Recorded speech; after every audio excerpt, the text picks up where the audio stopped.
All right, it's time to go ahead and get this started. Kitty, I see you first in line. It's good to see you. Let's go ahead and begin with a Q&A with Qushu, shall we? Yo, peoples, Qushu92 here. I haven't done one of these Q&As in quite a long time. And as I said earlier earlier this week, or I think it was last week. Yeah, I think it was earlier this week. I'm following through with what I said we were going to be doing this week. So, here we are. Just a Q&A. So feel free to ask your questions and whatever you have on your mind, and within reason, as I said before, I'll do my best to answer them. Now, just to get this out of the way, no, I won't be revealing my name. No, I won't be revealing any personal information, such as where I live, or anything overly personal like that. That should be fairly obvious, you know. Being a YouTuber, you shouldn't give that sort of thing out, but other than that, I'm willing to answer any questions that you may have for me or concerning the channel as a whole. So,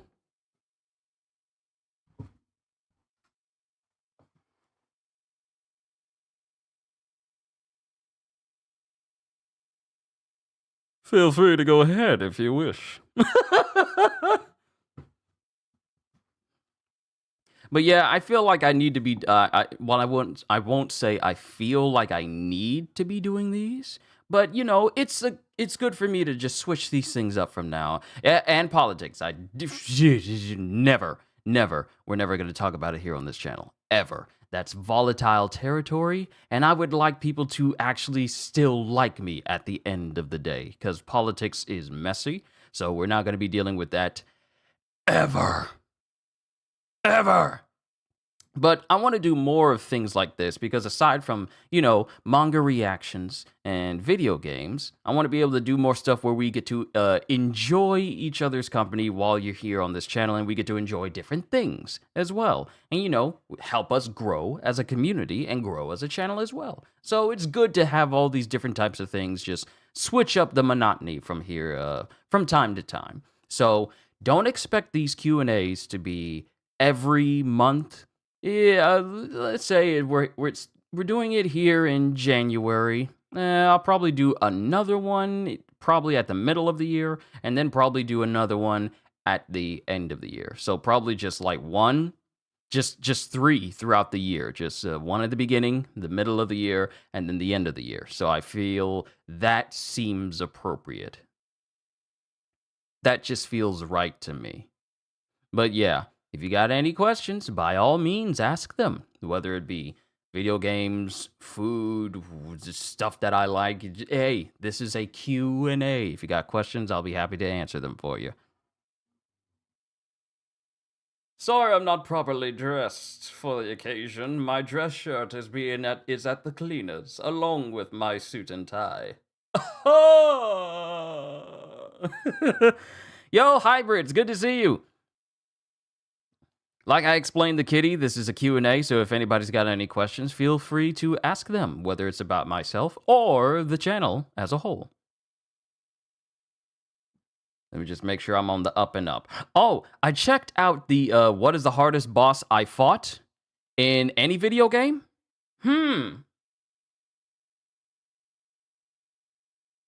The hardest boss I fought in a video game.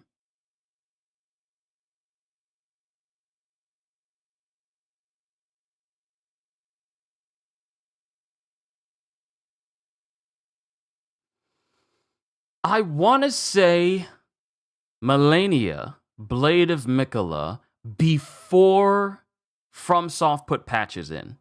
And I have this on stream because I did all the fights I did of Melania the first time, I have it on stream.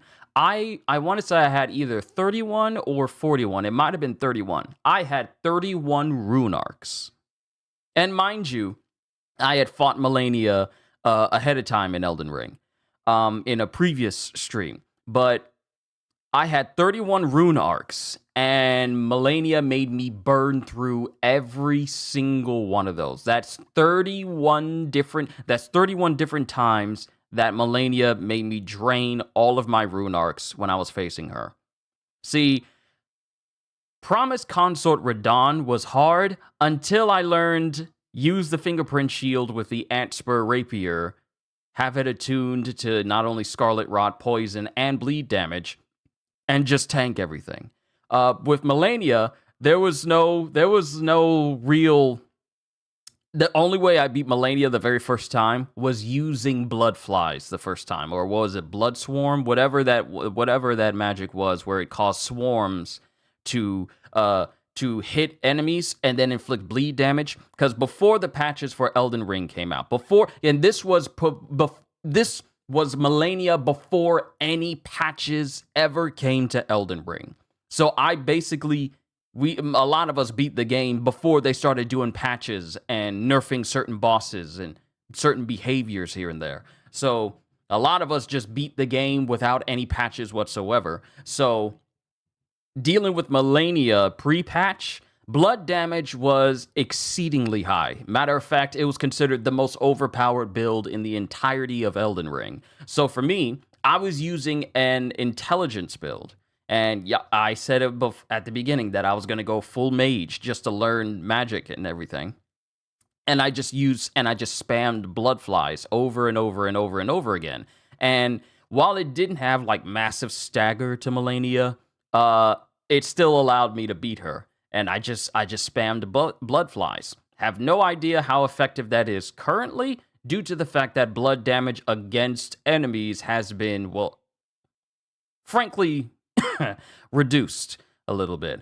But for me, that had to be one of the hardest Wait. The app. Okay, so okay. Now I'm digging into my memories.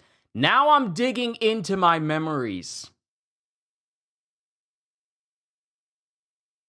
I got to dig deeper. No, the hardest boss I faced was not Melania. I think the hardest boss I ever had to face, I want to say Sephiroth in Kingdom Hearts 2. Because I did not have the reflexes. Well, hold on. Wait a minute. I got to go through all of my memories. I got to go through all of them. I got to go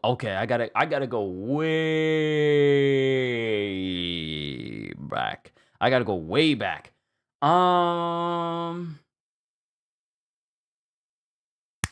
I know which one. Monster Ock from Spider-Man 1 in 2000 on the PlayStation 1. That was the hardest boss for me. Even though you don't technically fight Monster Ock, I could never get past the final area where you had to run from Monster Ock. And to this day, I don't think I have. I've beaten Spider-Man 2 Enter Electro.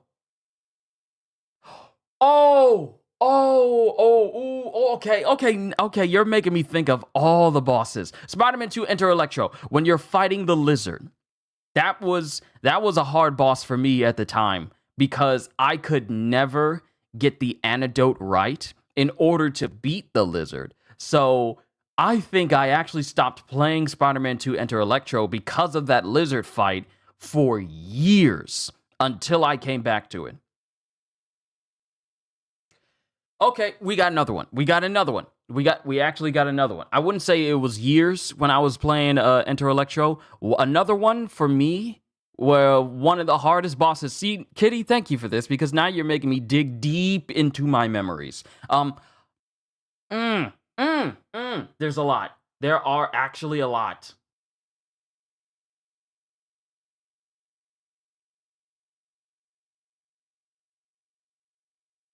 Oh my goodness, there's actually a lot more than I thought.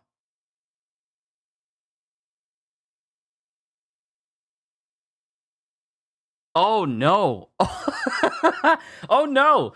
Oh, I'm trying to remember everything. Okay, so there's Monster Ock in Spider-Man 1, and then there's the lizard in Spider-Man 2 Enter Electro.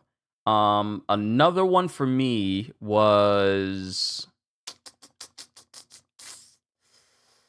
the Capra Demon. The Capra Demon boss in Dark Souls 1, the first Dark Souls.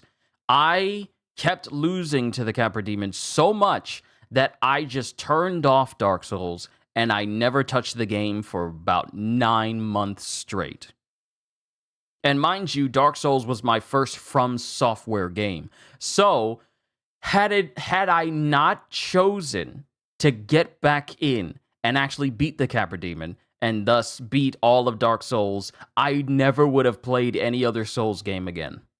Because that one boss put me off of Souls games at that time. It was about 9 months that I stayed off of that. Yes, I'm digging deep. I'm getting all these memories out. I was working at Best Buy at the time. And I was working at Best Buy at the time. And people were just talking about games that were hard for them. And I said, like, yeah, I haven't touched this game in about 9 months because this one boss just kept kicking my behind. Had it not been for me actually going back a little while later and then beating the Capra Demon, giving me the confidence I needed in order for me to keep going, I never would have beat Dark Souls 1, never would have played Dark Souls 2, never would have played Dark Souls 3, never would have gotten to see how good Bloodborne was, never would have persevered and continued with Sekiro, and I never would have experienced the majesty of just how good Elden Ring was if I hadn't played all the previous Souls games before.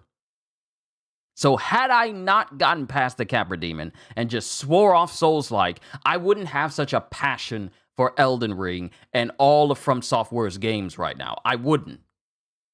So I'm actually happy that was a difficult boss because it told me, no, you get back on that saddle and you keep riding that Souls-like horse. So I got back up there and I beat it, and now it's made me a permanent fan of From Software because their games are just that good.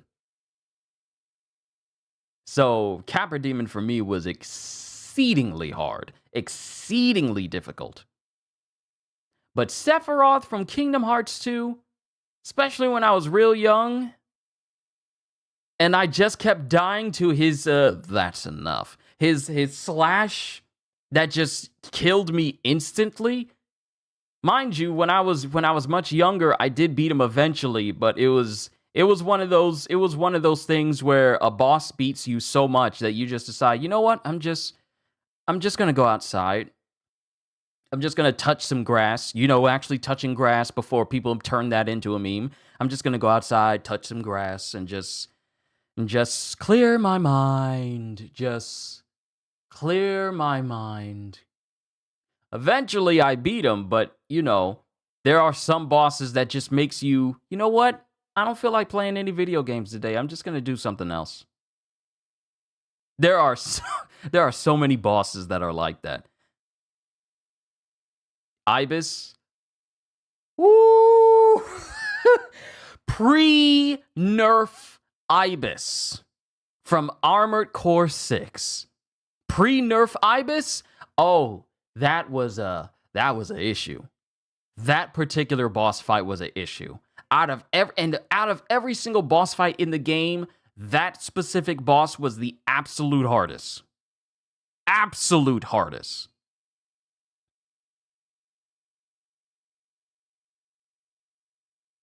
And the thing was, this was me. Hold on, let me get centered in here. This was me. We beat that monster. Both me and Kitty.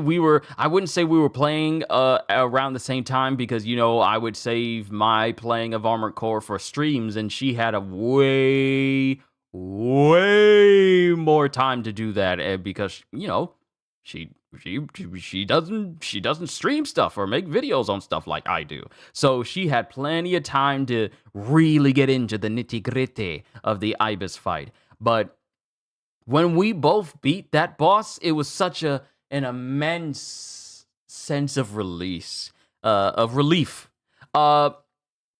Beforehand, before Ibis, there was that one boss that had that was float in the air and had the dual flamethrowers, and it had that expanding ring that could shoot off dozens upon dozens of missiles. I forget that one boss's name. That one was a trial for a ton of people, and it was a bit of a trial for me until I learned that energy weapons are basically the best kind of weapons to use against it. But there were so many bosses, but it's really tricky for me to pin down which one was the hardest one I have ever fought.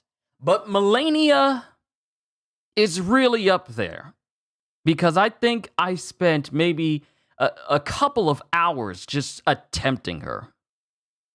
Oh, the helicopter? No, not the helicopter. The not the helicopter. I mean the mech that you get when you go through that I want to say that city area that had all that water and you get to the end and you have to beat him and he has an energy shield that you have to reduce and he fights you with dual flamethrowers. It was something not Gallius. It's something it started with either a D or a G. It was the boss. It was not the helicopter. It was the boss that you would he would fly around, use dual flamethrowers, and then especially use flamethrowers when you got to his second phase, and you would have to short out his shield, and he would just spam flamethrowers and missiles at you constantly. Mind you, once we got past him and we got much better weapons to use, he became basically nothing to face against.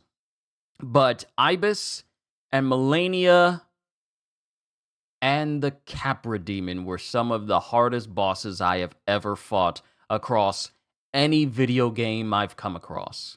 Now that I've gotten older, it's become less of like, oh, I don't have the skill to beat this boss. It's more like, oh, I need to pay attention and have the patience to beat this boss. So that's kind of how it was. That's kind of how it's been for me with video games and such. As far as I know, there really hasn't been any video game that I've come across, especially ones that I play on this channel, where I haven't been able to beat them. I have essentially beaten every single game I've come across. Now, mind you, I still got a backlog.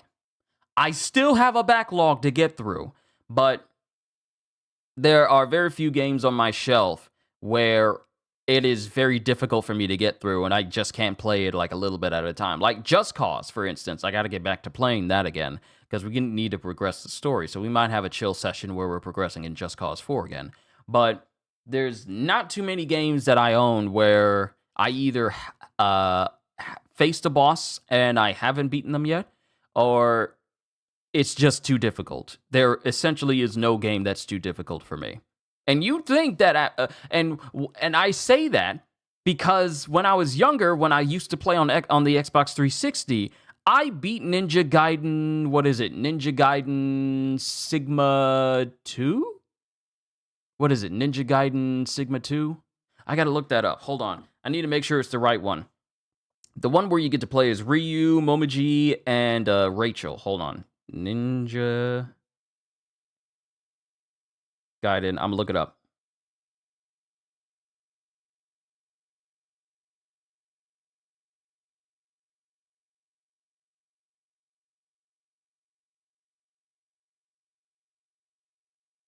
Hold on. Ninja Gaiden.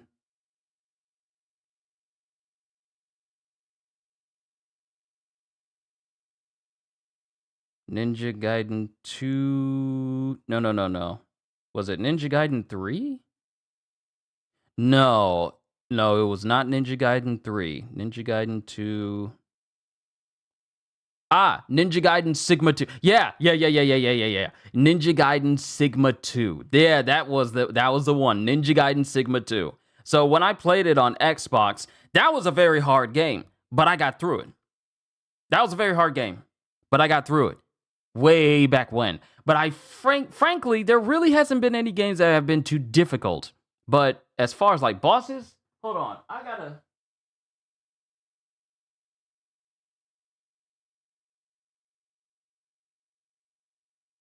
Yeah. As of late, there really hasn't been too many bosses that I haven't been able to face against. My kitten wanted to play Final Fantasy VII Remake last year. I made him play the OG Final Fantasy VII first before playing the remake. He came up to me, been crying, and said, I hate you. I really like Zack. Aw, why'd you do that to him? Q&A, what questions do you have to answer? I have to answer the questions that you post. However, within reason, I'll do what I can to answer them. Another hated boss for me was a dragon boss from Ninja Gaiden 2. You heard you've seen that they're doing a Ninja Gaiden 2 remake, right? That I think is available right now. I don't know if I'm going to play it though, but because I got way too many games that are on my backlog that I really need to work through before I start playing and buying brand new games. So I got to work on that. Ooh, another difficult boss. And mind you, you said what was the hardest boss I faced against? Honestly, I I have to chalk it up to Melania. Melania Blade of Mikola pre-patch, pre-nerfs. Yeah, she was the hardest boss that I've ever faced. Because he needed to experience the first, it hits different. Oh, I understand. But Melania, I have to say, has been one of the hardest, if not the hardest boss I faced across my time playing video games. Yeah, I have to say that. Yeah. It was Melania. It was definitely Melania from Elden Ring. But, yeah, that's one question down. Nice. Anybody got any others? Lucilius is also a very difficult boss from Grand Blue Fantasy Relink. Yeah, she was a monster. Look, a bot from Soft made a boss that was not only incredibly fast, but she heals herself when she hits you. There's not even a lore reason for that. There's not even a lore reason for how she's able to absorb the life from the people she hits. Not kills, just hits. There's not even a lore reason about that. I know that boss he was talking about because that's the end boss. Yeah. But there's not even a real reason as to why she can just heal herself. But they made her fast. They made her attacks incredibly powerful. Favorite music type? Orchestral. I love orchestral music. And I also love opening themes for favorite console era and favorite games for each gen. Vadi can explain it, why she heals from hitting you. Yeah, Vadi is the one person I trust above all else to explain so much about Elden Ring, and it basically changes everything I see about Elden Ring. Because remember, a lot of us thought that Queen Marika was a selfish queen and that didn't care about the lands between.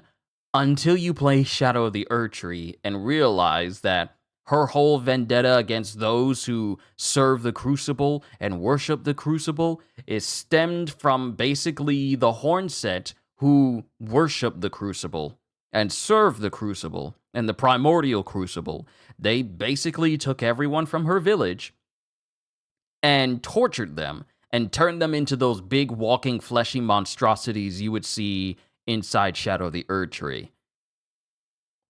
And they were going to do the same thing to her until she got out of there.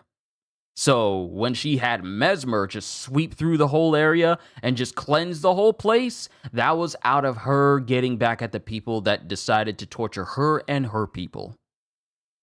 And they didn't do anything to them.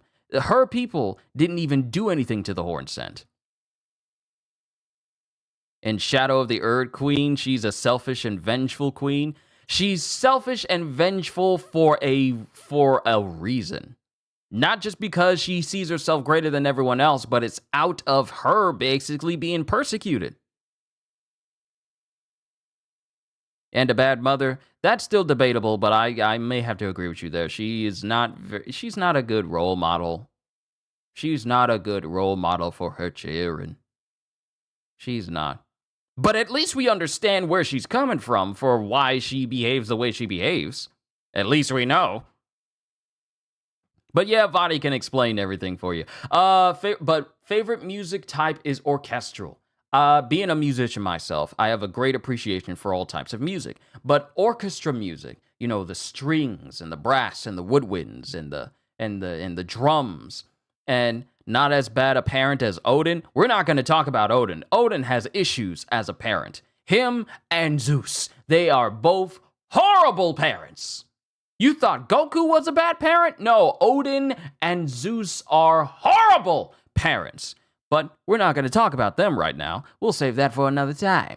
But orchestral music is some of my favorite music, especially ones that are ones that are for, big orchestra hits like In the Hall of the Mountain King. Those are some of my favorite types of music. Uh the guy, there's, I forget his name, but the orchestra, the music for Free Ren is gorgeous. Listen to Free Ren the Slayer. That's an OST for Free Ren to Journey's End, or at Journey's End.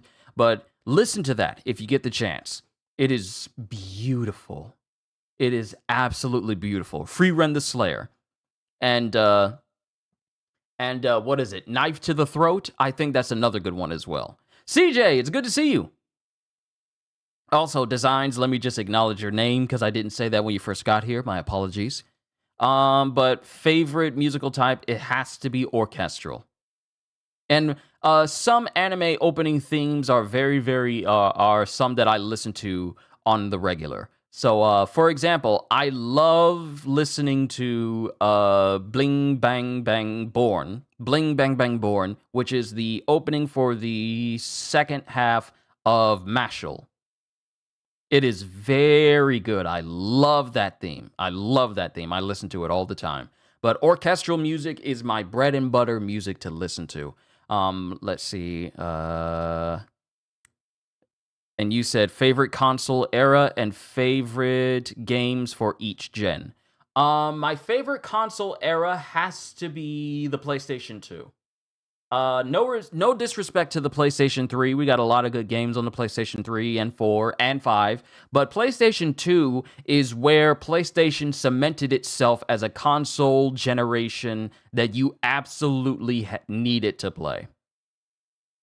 I remember my dad going out to get a PlayStation when they first released them, and he was standing in line. Mind you, I didn't go because it was late at night, but he came home with the PlayStation, the fat one. You know, the one that looks like an end table with like the underhang underneath it. Later on, he got the slim one, and the slim one is sitting in my room right now. But the console generation of the PlayStation 2 was bar none one of the best console generations ever. We got games like Grand Theft Auto San Andreas, we got God of War, we got the Kingdom Hearts series. There's so many good games. There was just so many good games released on that particular generation that basically, specifically for PlayStation,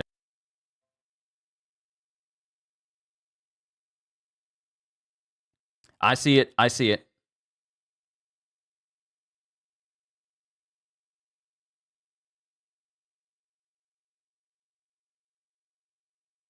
Specifically for PlayStation, you had to have been on that console completely. Sorry about that, Kitty. I saw it. I was on Xbox for a little while, and it was just for like maybe a couple of years. I remember that's the console that I first played a Halo game on, and pretty much the only one I played a Halo game on. But also the first console I played that introduced me to Borderlands, and I've been a massive fan of Borderlands. Bit my tongue. Also, Gajil, my friend, it's good to see you. I've been a massive fan of Borderlands because of me playing it on the Xbox 360. It's because of Xbox I can say that I am a massive Borderlands fan. However, going back to PlayStation, I still remain one because Borderlands is on all consoles. And because I didn't get a PlayStation 3 until much later on after having an Xbox 360. We still got it in a closet somewhere, we just ain't messed with it because both of the controllers are broken from extended use. But PlayStation 2 is my favorite generation. Now, you say favorite games for each generation. So, if we're going to go through each generation of games that I've played, favorite game starting on the NES would be Mario. And then later on, I played Game Boy before I had a PlayStation. So on Game Boy, it was either Pinocchio or Chess Master. Game Boy Color, it was either Monsters, Inc. I still got a whole bunch of games. Monsters, Inc.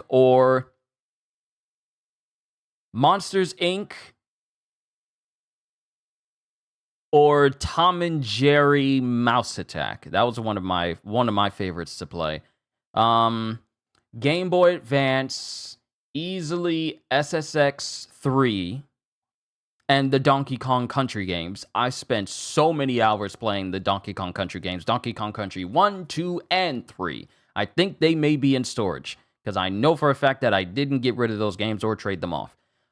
Game Boy, Nintendo DS would have to be the Castlevania games, Dawn of Sorrow, Portrait of Ruin, and Order of Ecclesia, along with New Super Mario Bros. Oh, no, wait, that's 3DS. Yeah, New Super Mario Bros. And then Super Mario 3D Land. And then I have some other games on the 3DS that I've messed with as well, such as The Legend of Zelda Ocarina of Time. PlayStation 1 would have to be Spider-Man 2 Enter Electro, because they had a create a spider system where you could take a different costume, but take powers from that costume and mix and match them. So you could have Spider-Man in his classic outfit, but have the full-on invincibility of the Spider Phoenix imbued into it as well. So on PlayStation 1, easily Spider-Man 2 Enter Electro. PlayStation 2, easily Incredible Hulk Ultimate Destruction. No, my answer's not changing. It is literally the best. I could have a whole stream on just how good the Incredible Hulk Ultimate Destruction game is. For me, Incredible Hulk Ultimate Destruction is by far the absolute best game on PlayStation 2. Sure, we have Spider-Man 2. We have Spider-Man 2, the movie game. That was our first open-world Spider-Man game, and it holds a very special place in my heart. But there's something about playing the Jolly Green Giant and just jumping all over the desert or jumping all over the city, causing destruction. I've made videos where you just run up in the air, run up on the highest building, and just elbow drop all the way down to the street, leaving a massive impact crater down at the bottom. Take a bus, smash it in the middle, turn it into your own personal shield, boomerang, or surfboard. You see that crane over there with a ball and chain on it? Yank it off, and you have your own personal ball and chain with instant tracking towards enemies. It was phenomenal. And to this day, I don't understand why people haven't tried to make a brand new Hulk game. Do you like Prototype then? I never tried it, sadly. I love Prototype, because it was made from the same people that gave us Incredible Hulk Ultimate Destruction. You know, and this was, what is it? Vicarious Visions. That was their name. I don't think they're in business anymore, because I think they either got bought out or they just closed their doors.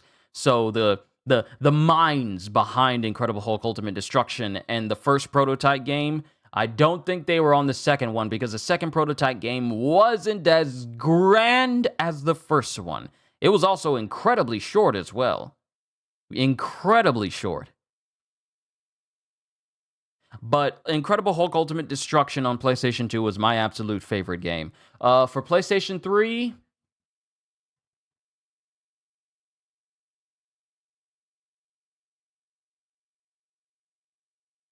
For PlayStation 3, I would have to say Red Dead Redemption.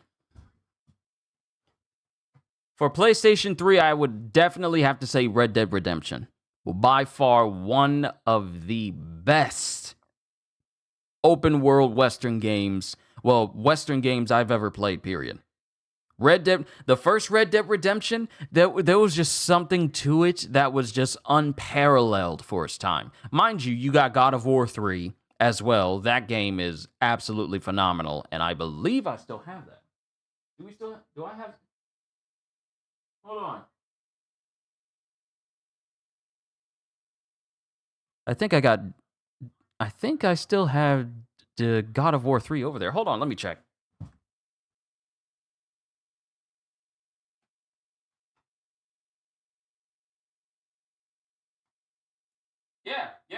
Yeah. I got the God of War Saga collection that has 5 full games on there. God of War 1, 2, 3, and Chains of Olympus and Ghost of Sparta. Also a free voucher for a 1-month trial for PlayStation Plus. So, yeah. You know what? Let me move this stuff out of here. Okay, so I have Assassin's Creed 4 Black Flag.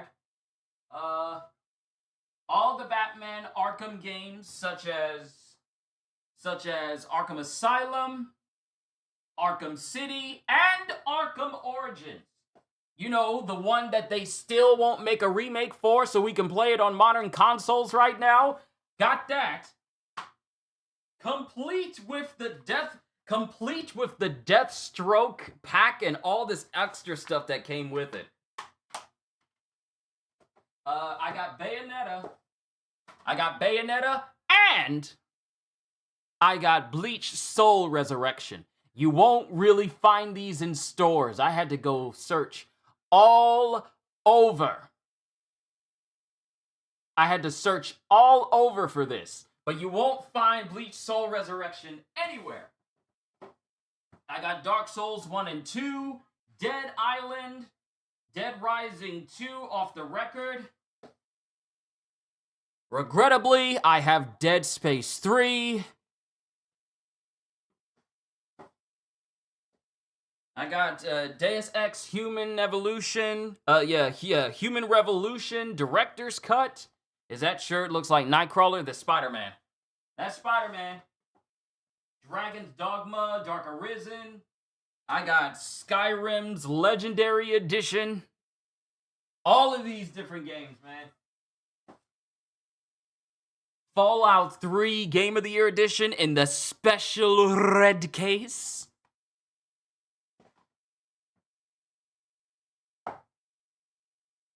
I got Final Fantasy 13 and 13-2, the better Dragon's Dogma. Yeah, we know what game you don't have. Yeah, you know I ain't got Dragon's Dogma 2. You know I don't.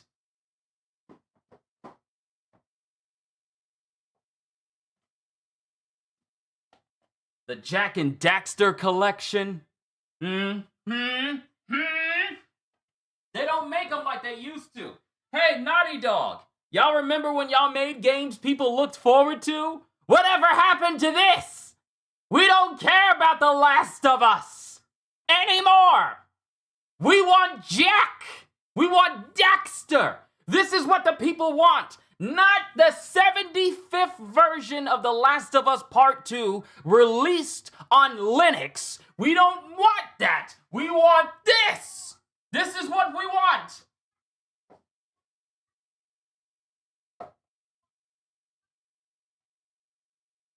Kingdoms of Amalur when it first came out. I got Lightning Returns as well.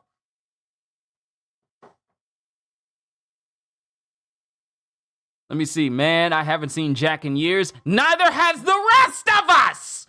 Apparently, neither has Naughty Dog. Don't get me started. Y'all still got questions. Don't worry, I'm gonna answer them. Look at this.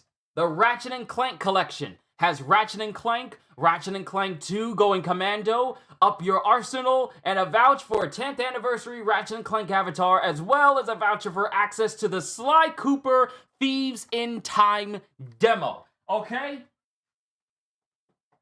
At least Insomniac hasn't forgotten Ratchet & Clank exists. And of course, I got Red Dead Redemption 2, the Game of the Year edition. Look, I still got the map. The map. This. Y'all done got me started. Okay? We got the whole map.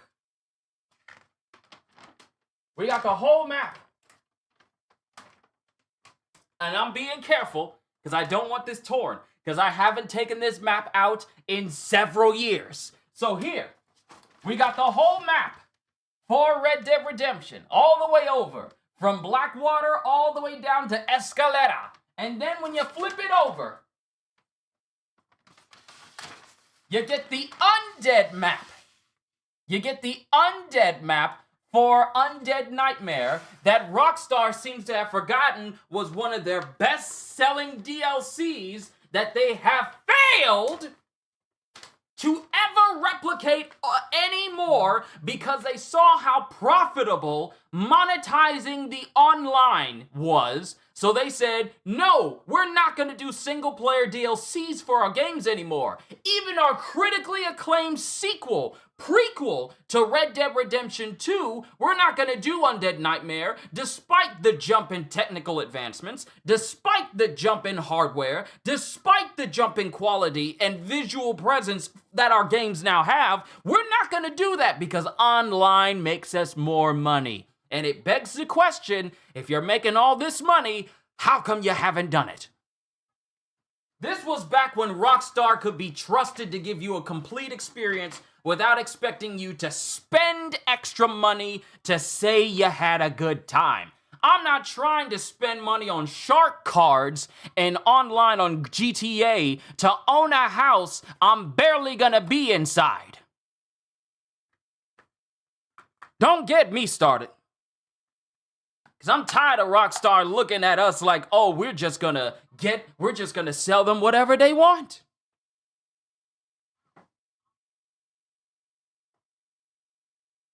Here's an obscure one that many of you may not know. Who knows about Sengoku Basara?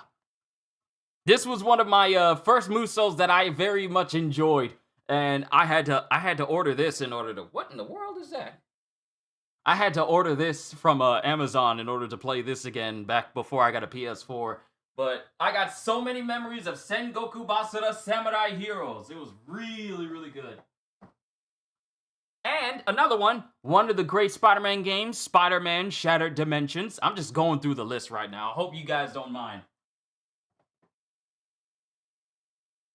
I also have Splinter Cell Blacklist, which was the last time we would ever hear of Sam Fisher until he made a cameo appearance in Tom Clancy's, what was it? Tom Clancy's Grasslands or Wildlands. Tom Clancy's Ghost Recon Wildlands. Because he made a cameo then. Then, of course, one of the last great Transformers games. Which I'll continue to say now that Transformers Reactivate is basically dead right now. I see you coming in here. Come on in here.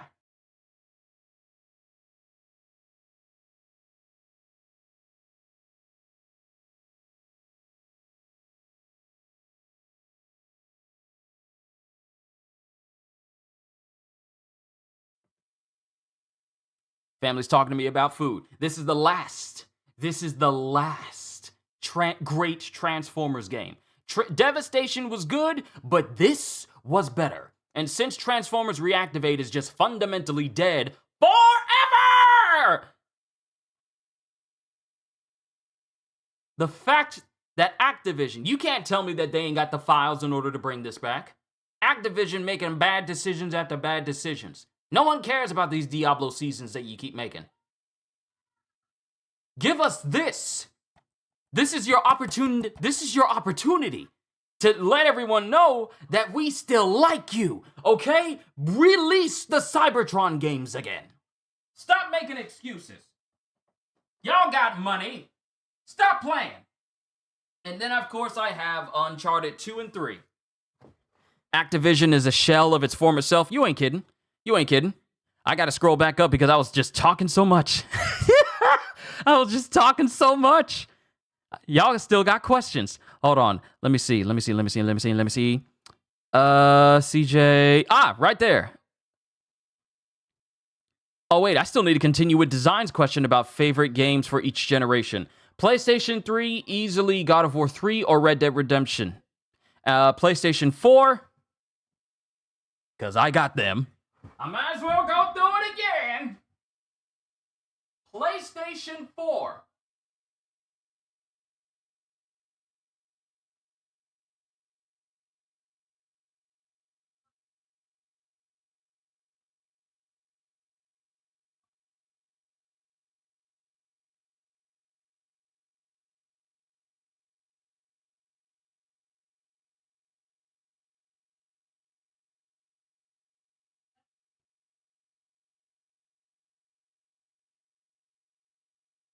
That's a tricky one.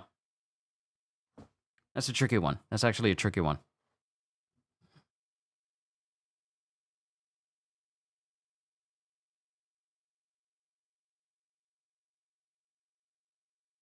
I'm looking at the playback. Why was I standing like that? I was leaning forward. I look like Eggman standing like that. Why was I standing like that?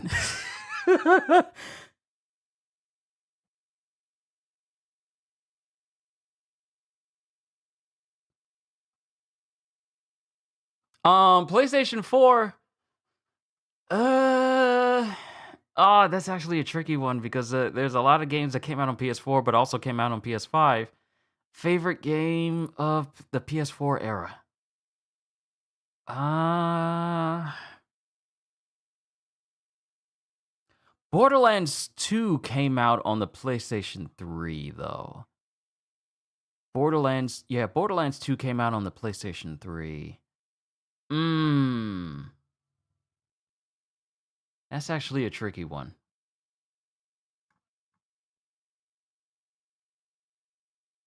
There were actually a whole bunch of really good ones that came out on the PlayStation 4. Like you got The Witcher 3, Red Dead Redemption 2. And the thing is that's holding me back from putting Red Dead Redemption 2 on that list is simply the fact that Rocksteady, in all of its glory and money and clear ways to do so, still haven't given us like a performance mode for Red Dead Redemption 2. I'd be playing it right now if we had it. No, Elden Ring is PlayStation 5. And that's what I played it on. There's a lot that came out on PlayStation 4. It's actually hard to pin it down. Hard to pin it down. It really is. Bloodborne. One of my absolute favorite games on PlayStation 4. Bloodborne.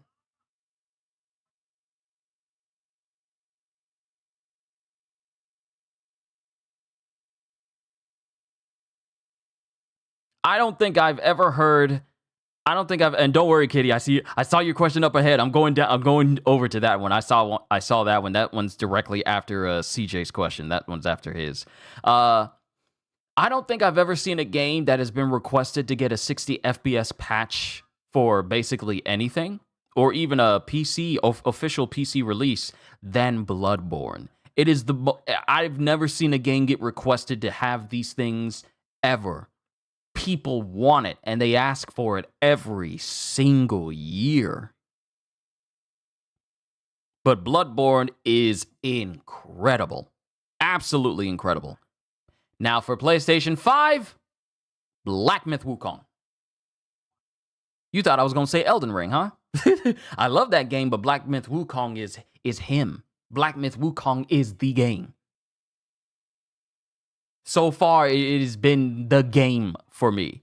Yes, we got Grand Blue Fantasy Relink. Yes, we got Final Fantasy VII Rebirth. Yes, we have Space Marine 2. Yes, we have all these different games. And then we got Doom the Dark Ages coming out. We got Ninja Gaiden 4. We have all these other games coming out, but Black Myth Wukong is at the top of the list for me because it is just superb. The true game of the year of 2024. Think I'm playing? Think I'm lying? Ask people. They will say the same. But Black Myth Wukong for me. And that's for every generation of PlayStation that I have played. Never touched the Vita. PSP for me, it has to be Crisis Core or Dissidia. Because I played a ton of Dissidia, especially Dissidia Duodecim. Now, and then let me see. Yeah, I answered that question. Music type. Yeah, I answered that. Yeah, we're good. Next one was, hey, here's 2 questions for you. Which 8 characters would you most like to have playable in Marvel Rivals, and what PvE missions or instances do you most love to play? How did I have a feeling it was going to be a very thought out question that requires me to answer those questions in depth? How did I know that you were going to bring one of those, CJ? Doesn't surprise me though. Let's see. Null, Silver Surfer, Ghost Rider, Nightcrawler, Uh, Cyclops. Mm, Thanos. Follow me here.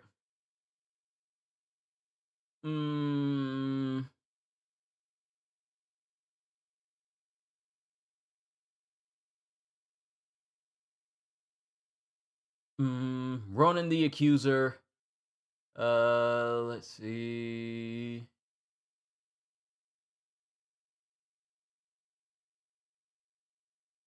This is trickier than I thought. Deadpool.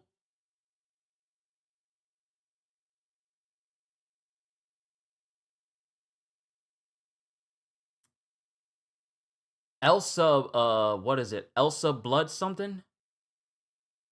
Elsa Bloodstone, is that her name? Elsa Elsa Bloodstone. Oh, hopefully I'm getting her name right. If I get it wrong, please forgive me. Elsa Bloodstone and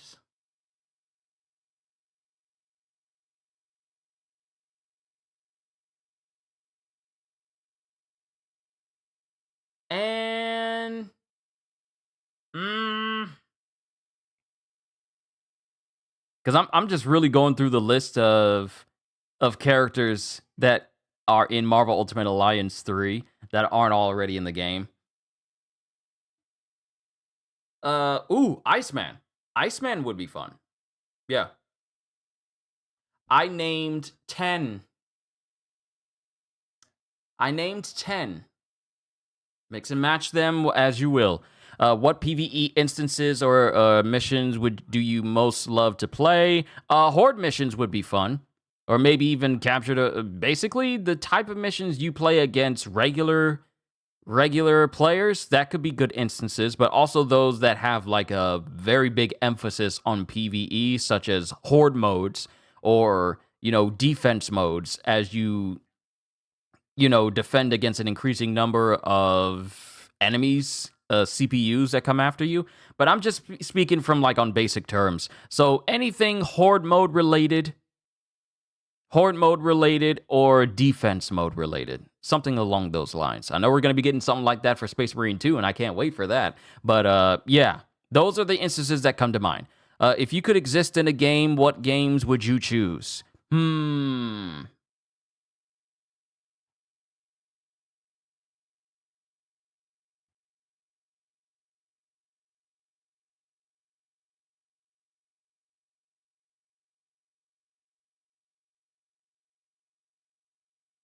Huh. Let's see. There's a lot of good game worlds out there, though. There's a lot of good game worlds out there.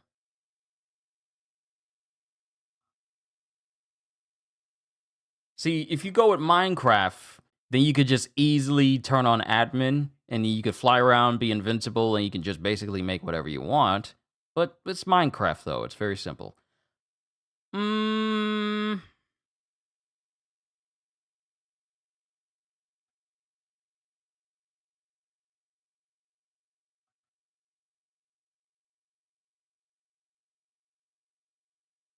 a lot of the games I have tend to be kind of brutal sometimes. I don't have too many games that are either very forgiving and you could just live there easily. Um so, hmm.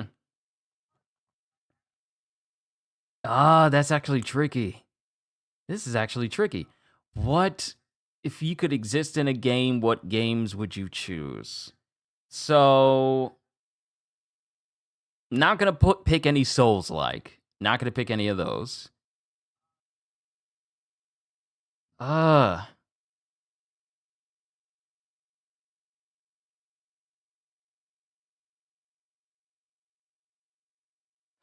Existing in the Insomniac Spider-Man world tends to be quite safe.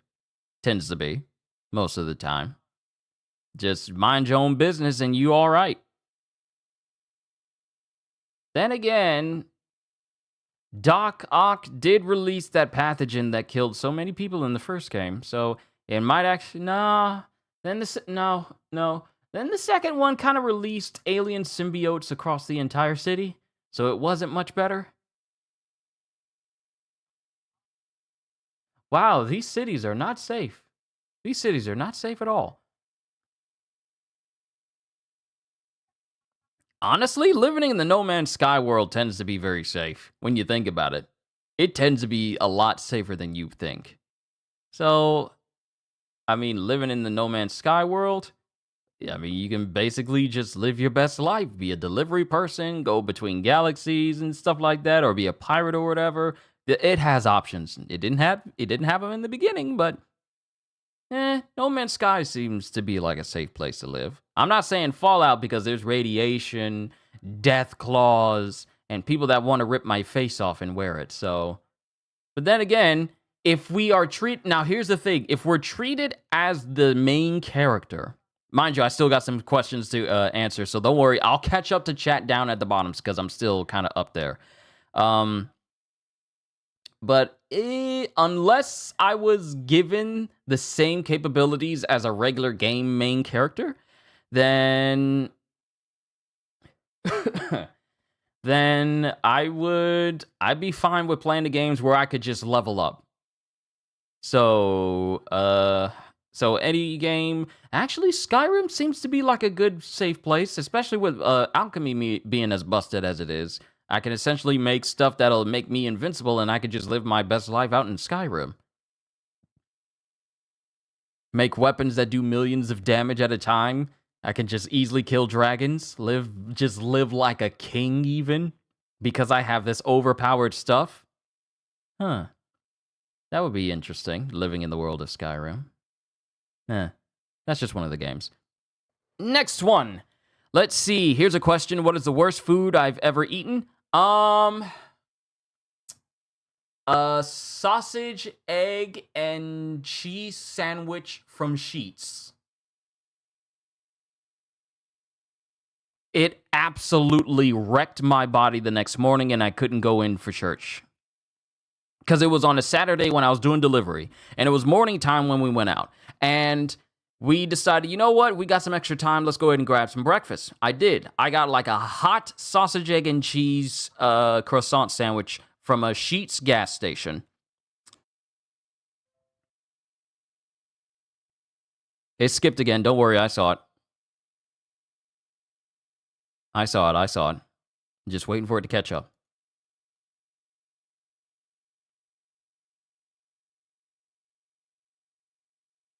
Yeah, from a Sheetz gas station. And it messed me up completely. I couldn't go to church. My pastor was asking me where I was, and people were wondering where I was. And I said, you know what? I'm just throwing up everywhere, so I'm just gonna stay home because I am in no condition to go out anywhere. So it's because of that I basically swore off never eating hot food from a gas station ever again.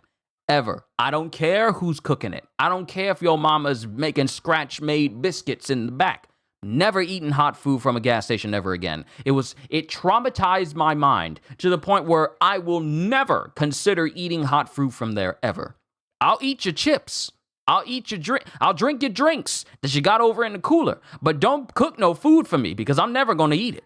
Ever. I don't care how good it is. I don't care if the whole community says this is the best food from this gas station that we've ever eaten before. I am never eating from there ever again.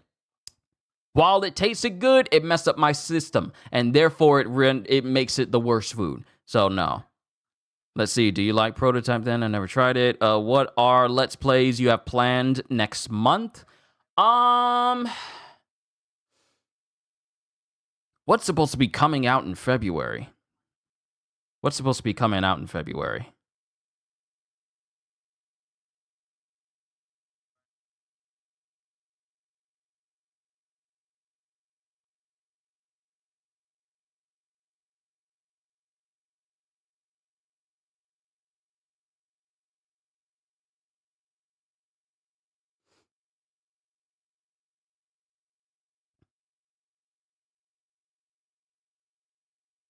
Let me check and see what's coming out in February. There are some games I'm gonna be playing. Games in 2025. What's coming out in February? Is Monster Hunter coming out in February? Because I might play that. I might play that. Because we're pretty much already past the point of new things coming out for January. Aside from... No, there really isn't anything too major. No, there really isn't anything too major coming out for the rest of this year. I mean, rest of this month. Sorry, rest of this month. There's Avowed, but that's only for Windows and Xbox, and I don't care about that. Even if I had a PC that could play it. Monster Hunter Wilds comes out on the 28th, so I may play that. Don't hold me to it, though, but I may play that. They're supposed to be having, like, another open beta for the beginning of February for Monster Hunter Wilds, so I may mess around with that. The first Berserker Kazan, that's coming out in March. That is definitely one I'm going to be playing. I did like a video on the, I'm still editing it because it's a long video, like roughly 3 hours worth of footage that I'm still editing down. But you guys will see. The first Berserker Kazan is one game that I definitely will be playing in March. And it comes out the day after my dad's birthday, so, you know, that's going to be cool. But... as far as, like, in February, Monster Hunter Wilds is frankly the only game that really has my attention for that month. So, we'll see. Let's see. Hey, Midway, remember when the crypt before DLC was a thing? The crypt in Mortal Kombat games where you actually could earn items that you could customize your characters with and not purchase as, like, DLC. All right, let's see. What was the next one? Oh, we're making our way down. Nice. Let's see. You can't talk. I have Wukong, but never really got into playing it. Wukong is 100 out of 10 for me. Don't see anything passing it for a long time. Me either.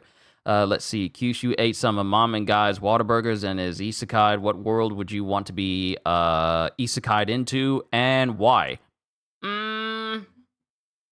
Just the world in general, or like an anime?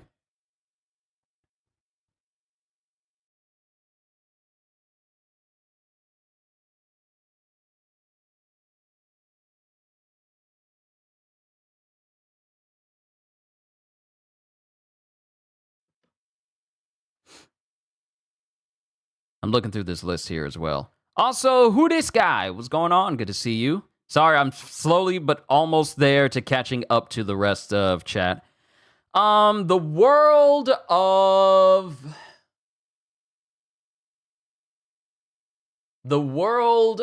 that time I got reincarnated as a slime and siding with Rimuru. And maybe getting isekai'd as a person who can level up as well and get stronger with abilities and whatnot. So basically an isekai where I can gain skills, basically. Because there's a lot of worlds out there where I do not want to be isekai'd into. Definitely don't want to be isekai'd into the world of Overlord. Especially if I'm not teamed up with Ainz. Because that's a death sentence. Isekai'ing into the world of solo leveling, while it would be nice, Jin is the only one who can level up, and I kind of don't want to undermine the main character. I don't want to undermine the main man.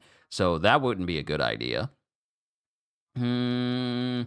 Definitely don't want to isekai into the world of SAO, especially at the beginning of SAO, because I don't want to wind up one of those players that, you know, doesn't exactly succeed in the game and doesn't make it to the end. So definitely not there.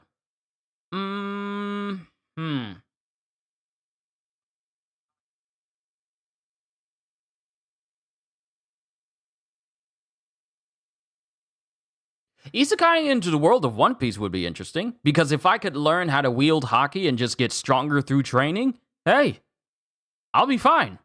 Doesn't matter if I ain't got conquerors, just as long as I'm strong. So the world of One Piece would actually be pretty chill. It would actually be pretty chill.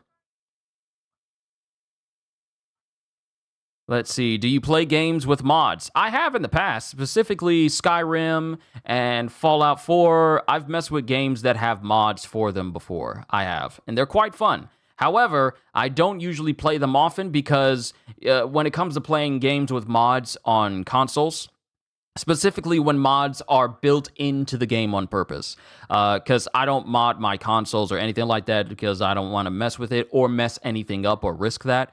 So when it has mod support to it and it's fully sanctioned, I mess with it, but not all the time because some of these games I don't have like all the trophies for, and I don't like being locked out of trophy progress in any way. So I could play a whole game where I could just slow down the entire world like Quicksilver and the bullets just fly out and I can just walk past them like the movies would. But then I won't have trophies when I complete certain things. So I kind of don't mess with it too often.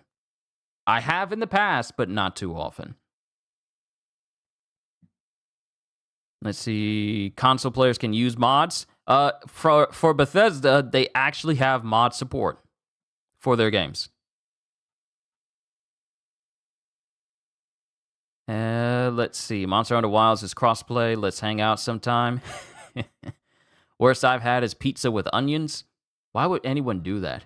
The only one I can think of that only type of pizza I think that does that is either supreme pizza or vegetarian pizza. And my pizza needs to have meat in it. Or make Jin mad. Those who know who know. Those who know. If you know, you know. Yeah, exactly. Any anime? What powers? What would my power? What would my powers be? Let's see.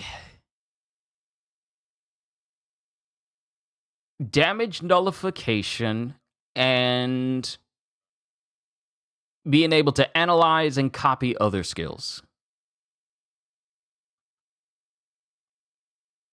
Actually, being able to analyze and copy other skills would just be more than enough because if other enemies or other people have like damage nullification, I could just analyze that and copy that and have that for myself. So just the ability to analyze and copy whatever I see, that would be more than enough. Don't even know how to mod consoles? Hey, don't even sweat it. Don't even sweat it. It is not a necessity to know. Trust me. Isekai into the world of Berserk being one of the God Hand?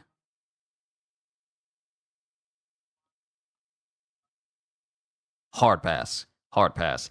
California style pizza has onions and chicken. Stockpile ability. Yeah, that's actually a good one. I immediately think of the stockpile ability from My Hero Academia, where as you stockpile abilities and stack them on top of each other, they become stronger and stronger. Kind of like stacking abilities in Risk of Rain 2. They become stronger and stronger the more you continue to stockpile the one of the same thing. So a stockpile ability is actually quite overpowered. Get the same power over and over, but it keeps making that one power stronger and stronger over time? Quite interesting. More games need to do something like that, like Risk of Rain. More games need to do that. And I'm glad I caught up to all of you. I'm probably going to call it a session once family gets home with food. So that way I can focus on eating and finish up my first Berserker Kazan demo first impressions video that I'm working on. But these are all good questions. Qushu, you may be allergic to cooked gas station food. That's a good allergy for me to have. I don't mind being allergic to that.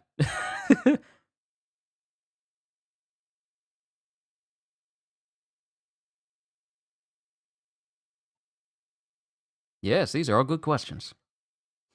Let me see if anything popped up.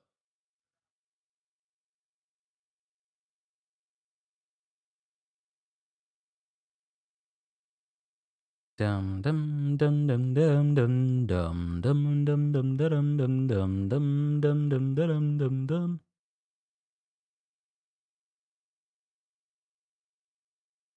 Making sure that I didn't miss anything.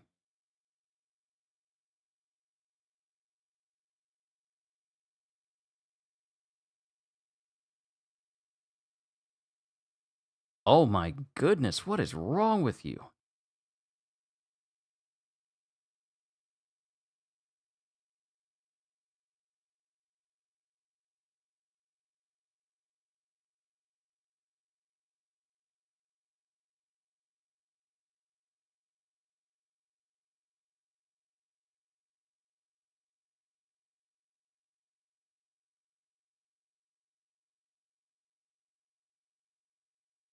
There's something wrong with people.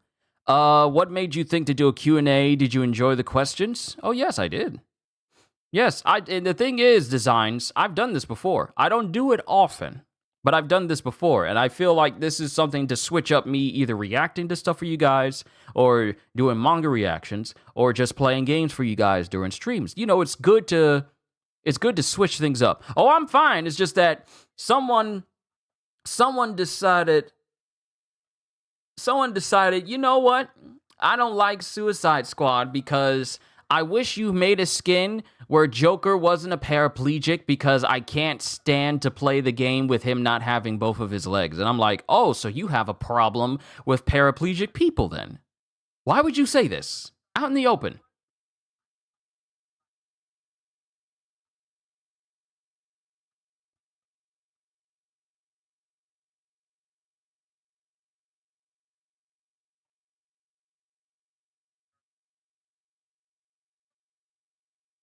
Yeah, that's the reason why I said that. What is wrong with you? What is wrong with people?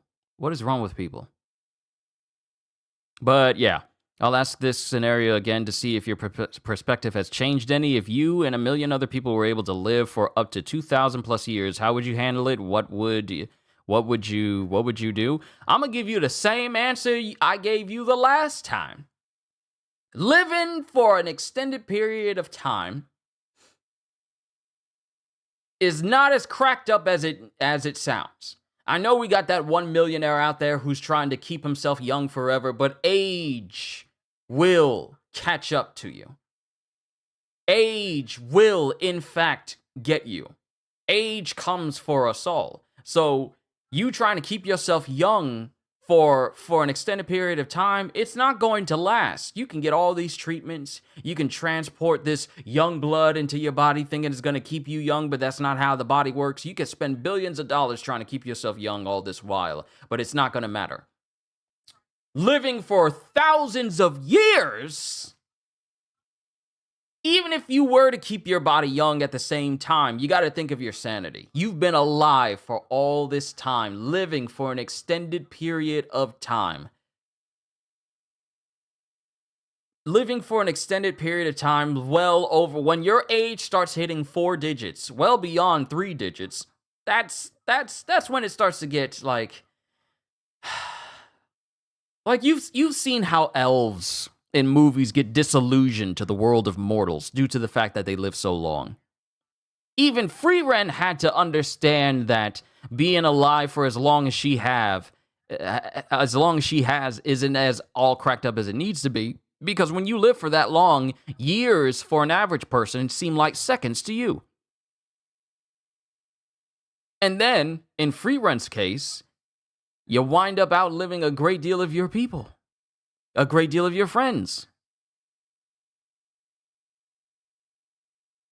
Would eventually learn to change the world even more so. But is it worth it, though? Is it worth it? Think about your longevity. Living for thousands of years. Is it really all that cracked up?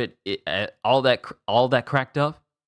Gone are the years that you enjoyed as a kid and all the times you enjoyed with your friends, because who's to say that your friends and family and every single person you know that you have a close relationship with, is it really worth it if you outlive all of them? Because you didn't specify that your friends and family and those close to your friends and family would be able to live as long with you. So you got to think about what it does to the mind to live that long. I would eventually want to change the world even more. So I only want to live for 2,000 years if I kept my youth, 19 years old Designs. I don't know. An extended lifetime it doesn't just doesn't seem all that cracked up to me. I wouldn't know how to handle living for that long. Living for that long? Like, say for instance, I'm 32 now. Say for instance, I'm at that age.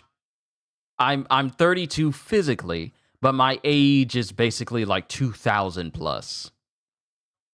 To see all the civilizations come and go.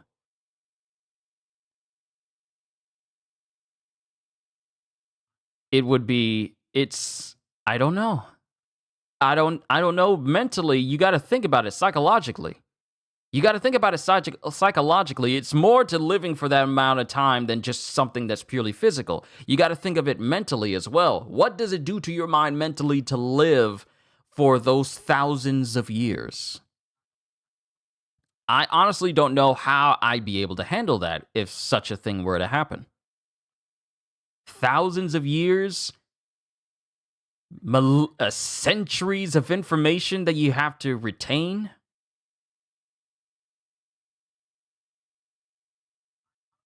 Because I forget stuff. I'm the age I am now, and I forget stuff sometimes. Imagine having to deal with all that information living for 2,000 years. Your mind would be fine naturally. You say that now. You say that now because your mind is fine now, but you have no idea where your mind would be mentally 2,000 years later. That's the reason why I'm saying I don't know, because we don't know how much our mind we don't know how much our minds would change living for all that time. So I don't know. I don't know if I'd be able to deal with living that long. It just seems like it's not worth it. Because then think about it. What if you get to live that long, but your family doesn't go with you? My mind is absolutely not fine right now. Oh, I know. I know. That's the reason why I said you living for 2,000 years, it will probably eat you alive. But living for that amount of time, I don't think it's worth it. I don't think it's worth it. If you're forgetting stuff now, 2,000 years, 2 millennia, by the way,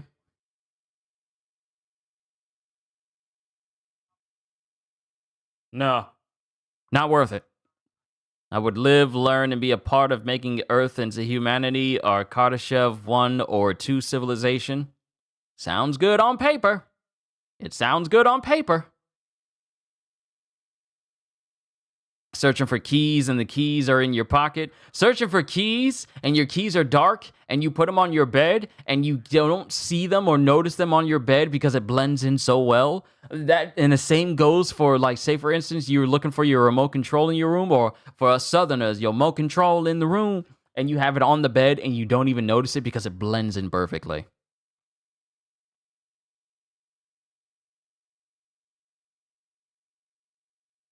So I don't know.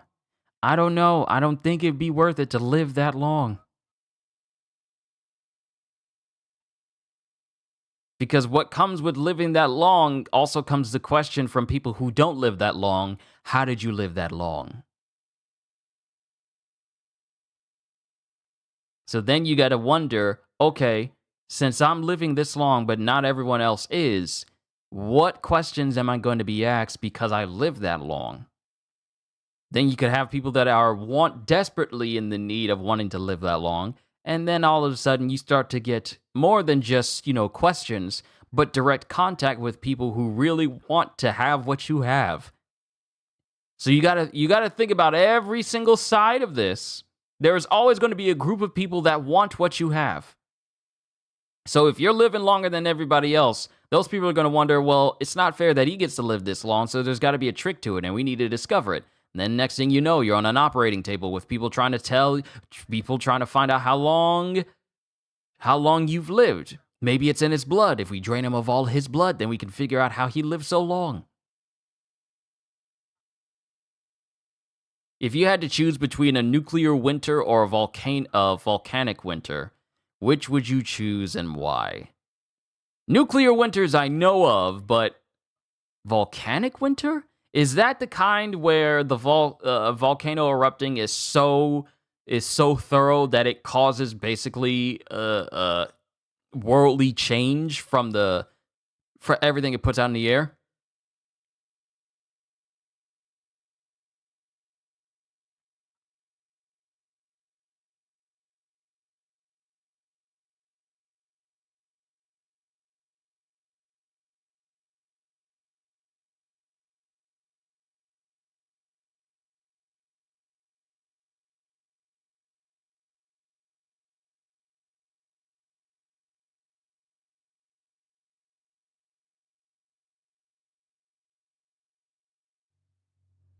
Volcanic winter is where the ashes blacks out the sky for years, causing temperature drops and crop failures. Ah, okay. I had a feeling that's what it was. I wasn't actually looking that up. I was looking at something else entirely.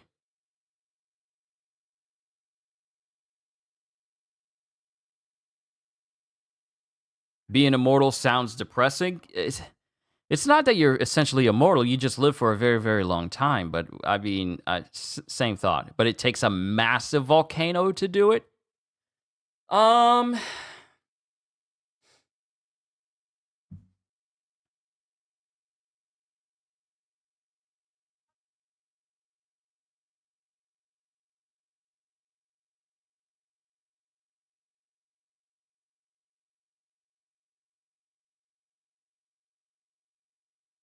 both are bad.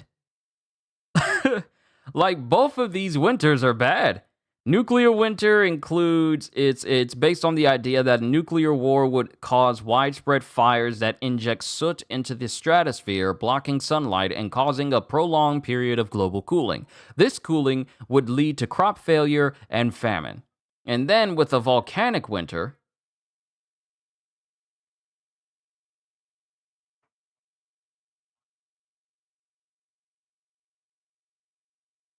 it's caused by the period of global cooling that occurs after a large volcanic eruption, caused by the release of sulfur dioxide and ash into the stratosphere, which blocks sunlight and reflects solar radiation.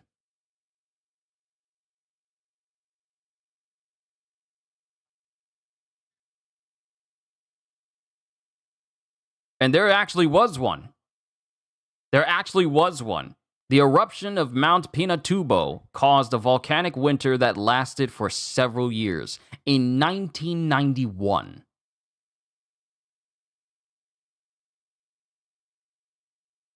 In 1991. This happened the year before I was born.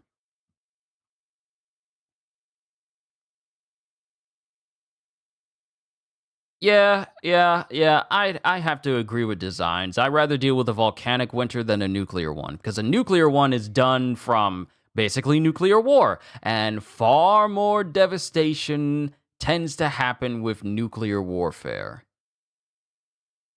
At least with a volcanic winter, it is condensed to it starts at just one particular place.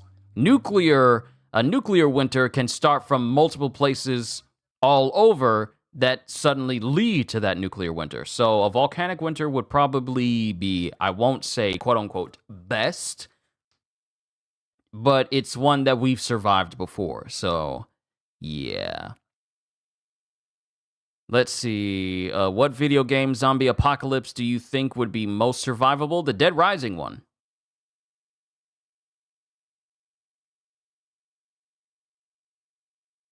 Frankly, the Dead Rising zombie apocalypse tends to be the one that survived the most. Because the Dead Island world tends to kill a ton of people. And Left 4 Dead, you can pack that up.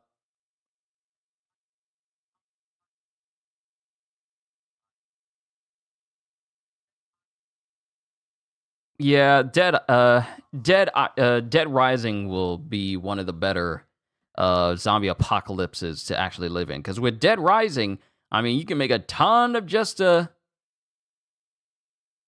you can make a ton of different weapons that help you survive. Mine just went morbid at Qushu. What way do you consider worse to go?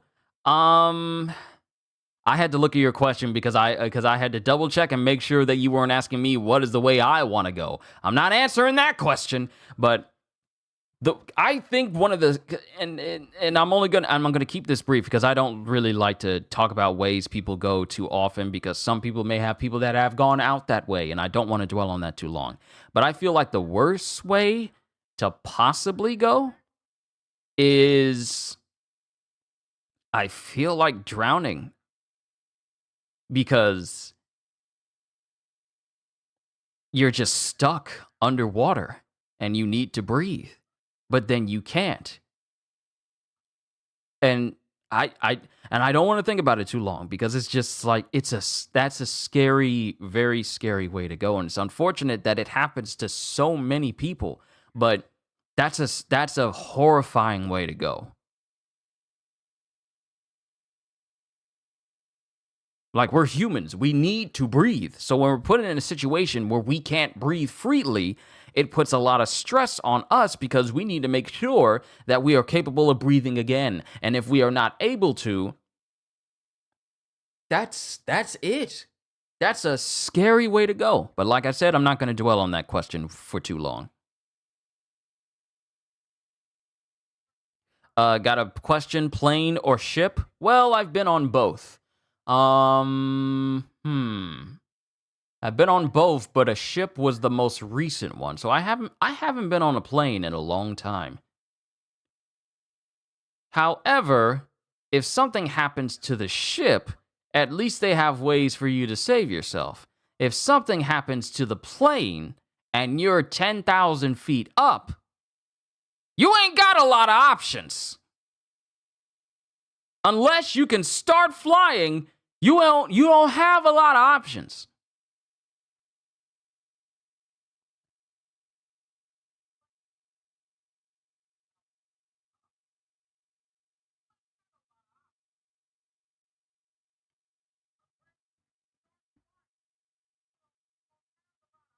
Ships can also fly. We're not talking about spaceships.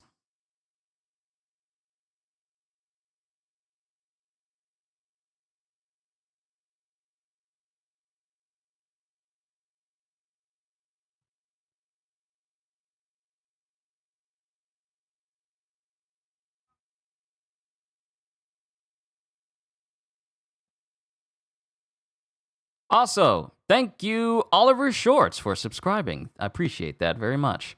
Welcome to the community. But for me, ships are nice, but being on one for several days at a time, you really start to miss land. I know for me, at the beginning it was all like, "Oh, it's cool. We're out here, or we're out at sea." But then it started to turn into. It skipped again. Don't worry, I saw it. I saw it.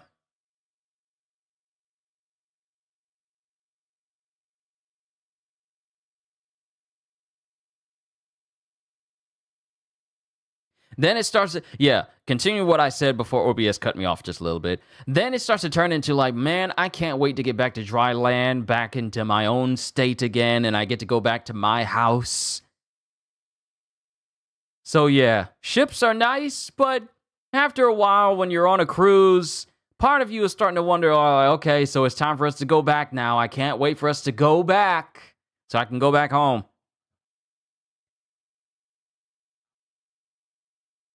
Let's see, you see in COD there is a plane that is called a gunship. Oh, ha ha ha ha ha ha. Ha ha ha. Qushu, would you rather have a plane crash or a ship wreck? I'd rather have a ship wreck with a W. Cause no one likes plane crashes whatsoever. If a ship wrecks, I'd rather it wrecked on some land of some sort. But plane crashes, I'm good. I'm good. I'm good. I'd rather not be in that situation. I done watched way too many movies, seen way too much real life footage where I don't want to be a part of that.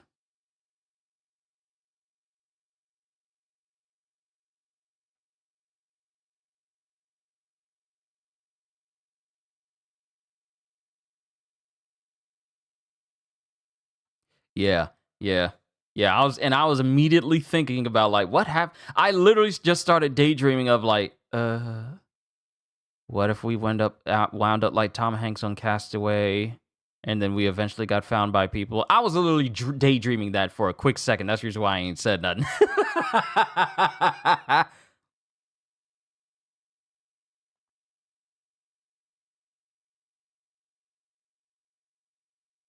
If you could, would you space travel? It would be cool. I think it'd be cool. Just don't put me on no space travel where it takes me years to get to a location because there's going to be too many games releasing on Earth that I would like to be on Earth to enjoy.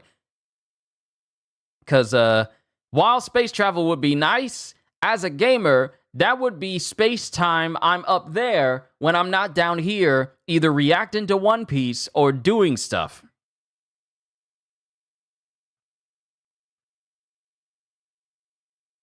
Way too many games get released on this planet for me to say, like, you know what? I'm going to leave for a couple of years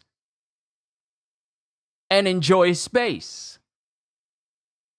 I'm going to forego the newest release of Doom the Dark Ages, and I'm going to go to Jupiter. I'm good. Not doing that. I mean, a man can punch out a shark. He can't punch out land approaching at 100 kilometers per second. You are right. None of us are Saitama. We can't just be all like, let me just open up this door and just punch towards the ground and make it so that the plane can right itself again. None of us are All Might. But shipwreck? That's survivable. What is my worst phobia? Mine is trypophobia. Well, I wouldn't say I actually have a phobia. I used to be scared of clowns. But this was also during my childhood where I had no problem with Ronald McDonald. So maybe it was just something more internal rather than it being mental. So can't really say I'm scared of clowns if Ronald McDonald is invited to the cookout. You understand? So there's that.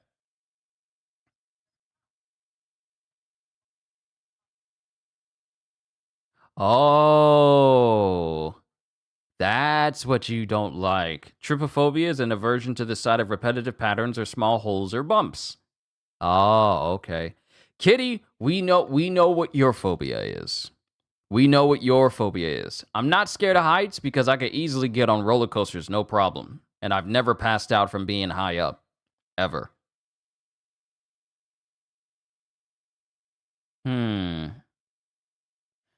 I wouldn't say, and I'm not claustrophobic because I can deal with being in tight spaces due to the many times I've scared my sisters by hiding in tight spaces in order to scare them when they went around the corner. So, not scared of enclosed spaces.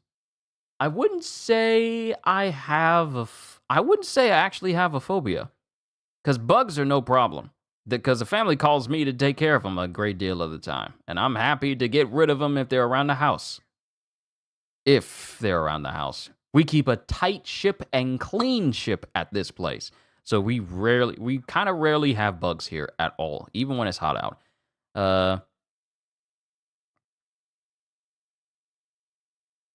Also have some milder phobias. Understandable.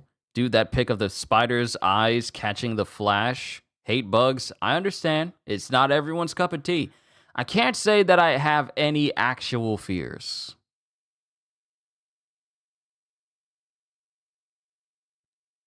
And I mean, if this isn't any indication, I definitely don't have stage fright. I used to be nervous being on stage, but it wasn't until I got into my church band where I was okay with just being out in front of everyone, regardless of whether they were looking at me or not. So that pretty much helped me get over what stage fright I had at the time. But now I really don't think I have any fears. Nothing that makes me go like, "No, I can't handle this, you do it." So, no, I don't think I have anything like that. Where if I'm presented with something that causes me to be uncomfortable with it and say like, no, I can't do that because I have a fear of that, or I'm very uncomfortable doing this, or any sort of phobias like that, I don't think I have that. I really don't. When I was a kid, I was afraid of the letter A in Big Bird. I imagined a huge red A in the dark kitchen at night. I don't know what the letter would have had done. I was just imagining stuff. See, this is the reason why it's always good to go to bed at a decent time. Don't stay up all the way until 3 a.m. and then you fall asleep and you dream about the letter A just standing in your kitchen and it's just staring at you menacingly. So it's always good to get some rest as well. But for me, I don't think I have any phobias. Honestly, I really don't think I have any phobias. I don't have any fear of needles because you can take blood. I can have blood taken just easily. It's literally nothing. The only thing is all like me is like, hey, you're sticking a piece of metal in my arm. We good? Okay. So can't say I have an aversion to that. Not scared of blood. Because, well, I can handle my own and also seeing my own in other places. So when it comes to medical things, like, to having blood taken. So I'm not scared of that. So heights, I already said.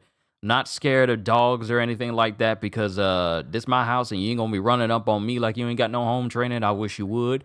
Uh, I can't say that I have any fears. I will let you guys know if I do though. But yeah, let's see. Or thinking you can change the color of thinking you can change the color of a gift, but it's two tone.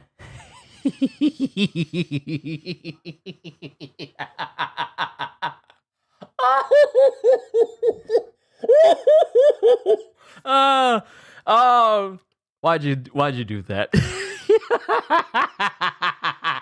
Oh, the things we think of at 3 a.m. I hate cockroaches the most out of all bugs. Don't worry, I don't like them either.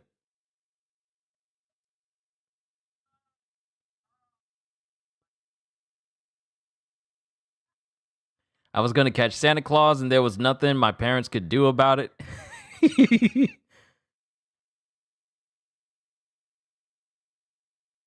I used to see cockroaches all the time when I worked at Harris Teeter. By the way, you have a fear? I do. I do? If you're talking about the regenerators from Resident Evil 4, that is not a fear. That is a fight or flight response. And I respond with fighting. Lots of fighting.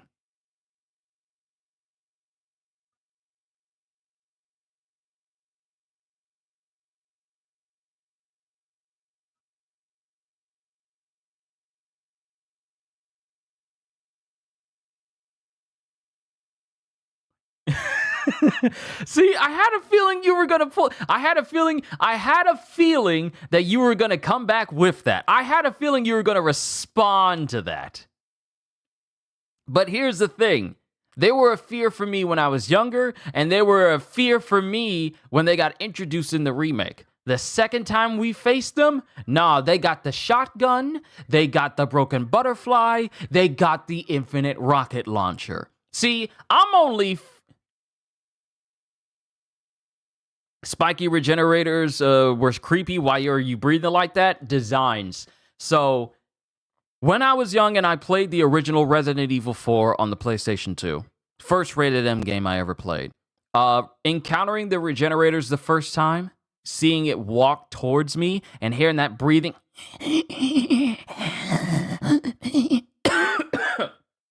Oh, almost choked myself! I can't do that. I can't do that, breath. I can't do that. We were just breathing out all heavy. It stuck with me the whole day.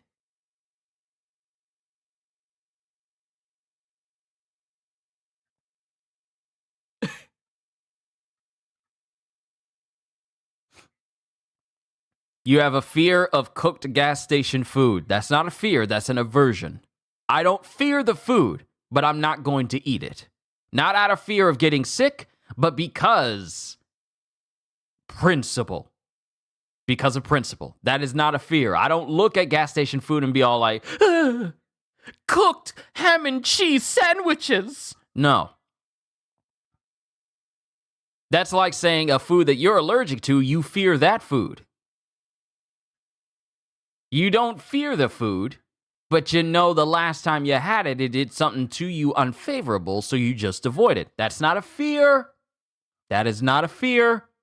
That's common sense. The remake regenerators were not as scary as OG. For me, they were just as scary, if not more so, due to the fact that when you ran from them, they started running after you as well. The original regenerators would just keep walking towards you, and if you took their legs out, they would flop towards you and try to latch onto your shoulder. But the remake ones, you started running and you turned around and you saw that thing shambling faster after you. No, I was hollering. I was hollering the first time that happened.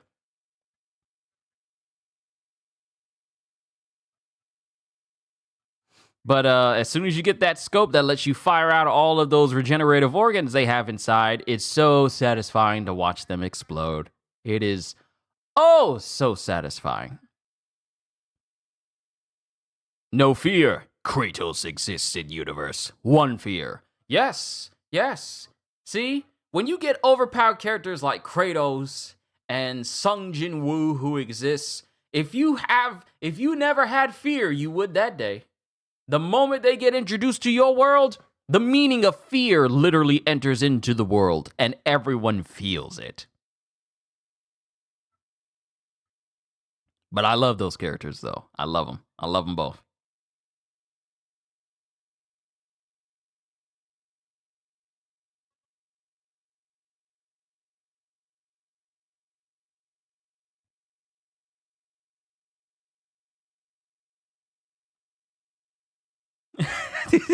Here's some. Oh, so this is concerning. Uh, here's something funny that I just looked up. Okay, so y'all know how we were talking about Millennia in Elden Ring, right? You know, Millennia, Blade of Mikola, and she has never known defeat. So someone made a post on Reddit called I am Malardia, Blade of McDonald's, and I have never seen my feet.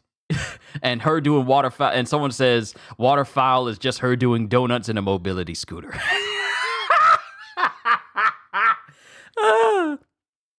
If you had to fight one, Jin or Kratos? Kratos. I don't want to fight Jin. Because if Kratos kills me, that's it. But if Jin kills me, I get added to his ranks, and it wouldn't even be much of a fight. It would be over in an instant.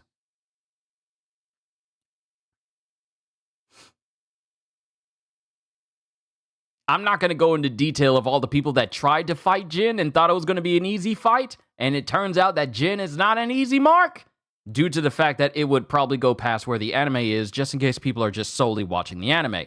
But, yeah, I don't want to fight Jin. I'd rather fight Kratos. Yeah, that's the thing. You wouldn't even be able to get to Jin personally. The dude has an army. You wouldn't even be able to get to him. Do you think Jin could defeat Kratos?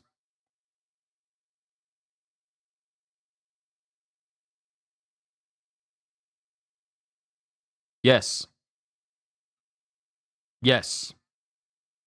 The same way I know for a fact that Wukong would beat Kratos. Kratos is strong, don't get me wrong. He is strong, incredibly strong, but he is not the strongest. He just happens to be stronger than the person he's fighting.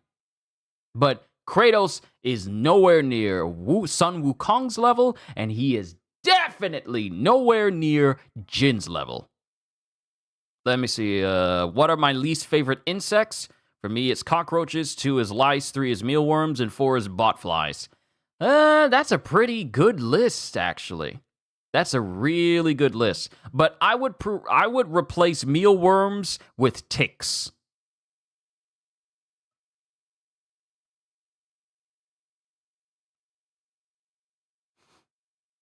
But unlimited strength. If you're talking about Kratos, I mean, yes, he's strong. He's incredibly strong. We don't know the cap on his very own strength, but we also don't know the cap on Jin's strength. And he's also faster than Kratos. But botflies, absolutely horrifying. Yeah, yeah. Cockroach, lice, ticks, botflies. Botflies are horrifying. I've seen what happens when people get them, and it's like, no. Why would I ever go to this country if they're going to have those things there? I'm going there with a skin-tight suit where the only way you're getting to my skin is if you have to make me unzip my onesie. That is, I'm going there, making sure I'm completely bundled up. You are not touching my skin. You are not putting no eggs in my skin, which will then grow in my skin. No. Hard pass. Botflies are a blight. What purpose do they serve? Do they contribute to the natural order?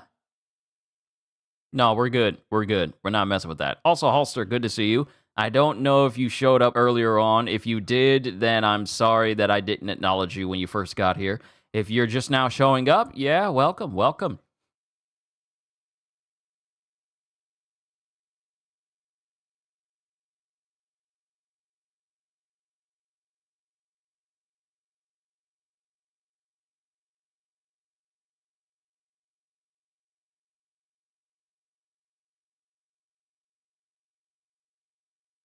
I did. You acknowledge me? Cool, cool, cool. Just had to do stuff. Okay, okay. I just had to double check. I want to make sure everyone gets acknowledged while they're here. Let's see, an hour and 46 minutes of answering questions. I think we did pretty good. Yeah, I think we did good. Also, I've made some more progress on my tank build for Elden Ring. Worst fictional disease. Scarlet Rot is not on the table. Worst fictional disease. The Eternal Sleep from Solo Leveling.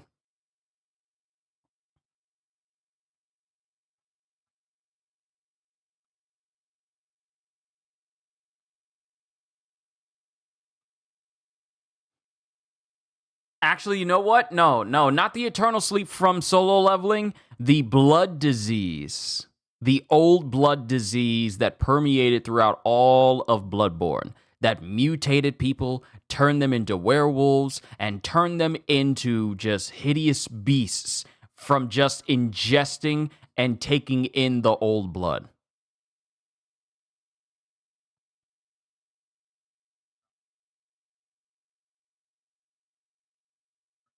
Forget what it does. The eternal sleep is essentially a disease that happens when people are in the vicinity of a hunter and they get exposed to magic for too much to the point where their bodies just shut down and they're put into an eternal sleep that they have no way of waking up from, just from being in proximity with magic. And this is for people who are non-hunters. So overexposure to magic will put people in a permanent magic-induced coma. Hate mealworms because I'm forced to see them wriggle every day when I feed them to my Roboski hamster. Ah, I see.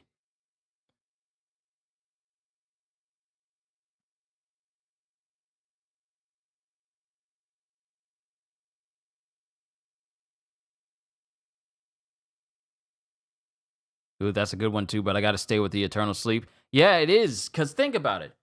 You say for instance, one of your family members is a hunter, okay? And they're able to use magic.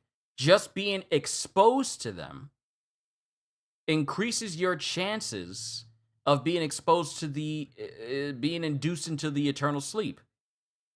But being asleep sounds peaceful. What part of eternal is not clicking? It's a sleep you don't wake up from. You're still alive, but you don't wake up. Blood plague is terrifying. It is. We've seen what people have turned into in Bloodborne.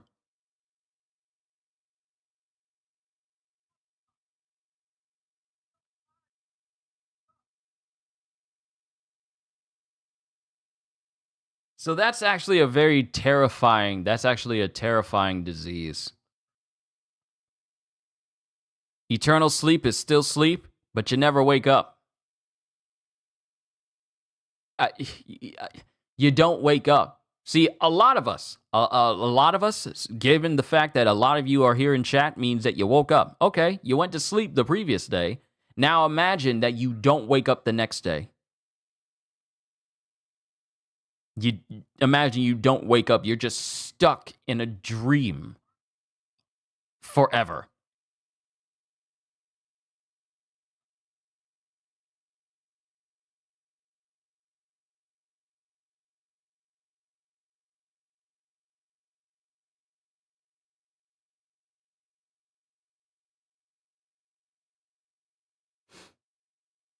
I don't think that's the better of the I don't think that's the neither option is good.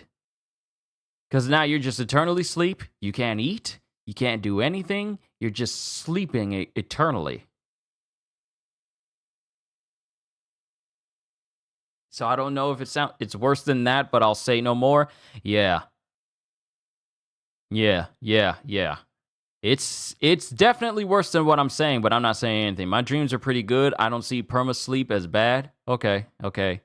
Best of luck. When you have a nightmare about that letter A in your kitchen again, and you can't wake up from that, you let me know. You talk to me. We'll have this conversation again, okay? You shouldn't have told me that. Now I get to use it. When you see that letter A from Big Bird sitting in your kitchen and you don't wake up in order to save yourself and get to say, oh, that's just a bad dream, we gonna have this conversation again.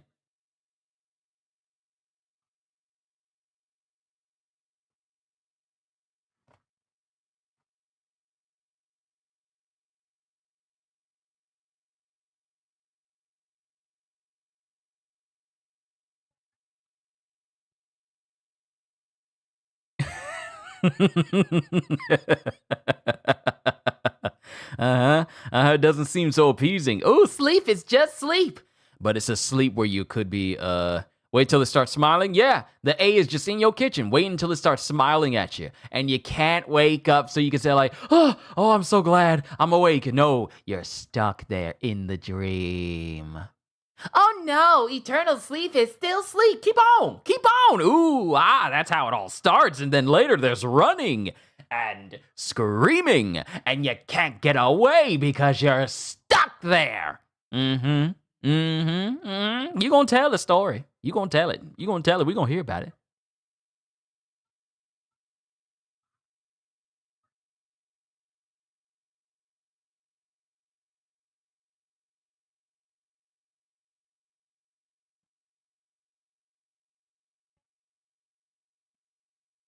Yeah, and you know what's funny, Hootis? You know what's funny? It'll appear in his house the way the letters do in the pool during Sesame Street. You know how it has that doo doo doo doo doo doo doo doo doo doo, but it's just the letters that come up out of the water, and the kids are just saying, "Hey, hey,"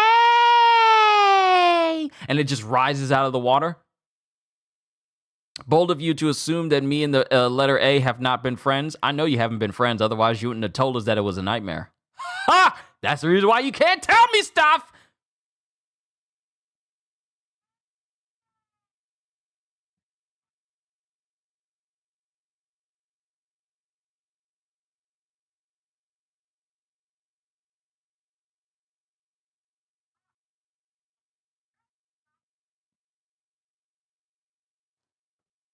No. It's got to be more sinister. No. Oh, you mean like the kids? Oh, it would just be them. Oh, hold on. Let me see if I can get a voice for that. Let me see.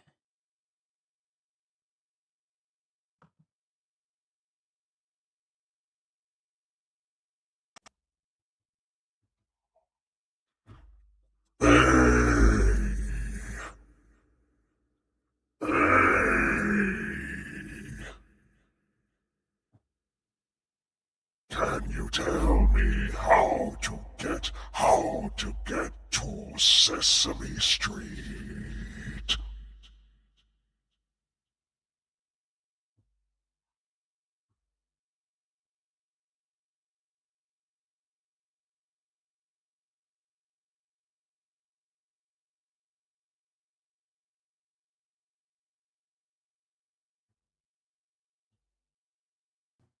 It would kind of be like that. It'd be like that. All the kids, all the kids would be speaking to you at that same pitch. The water wouldn't be clear. You couldn't see through it. It would be dark, like you would see in Stranger Things. It would be just like that. Sesame Street in the Doom universe. Wouldn't it be funny if the Doom guy showed up at Sesame Street one day and it would be canonized that the Doom guy has visited Sesame Street before? There's a video of a children's song sung in the most horrific way. I ain't gonna be looking at it because I'm trying to enjoy the rest of my day.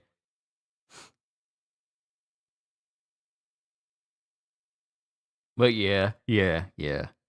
Okay, all right.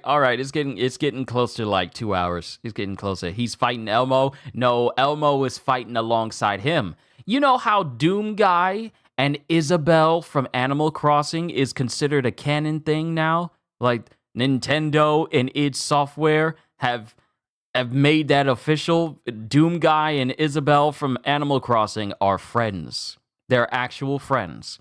So it wouldn't surprise me if Doom Guy was friends with Elmo.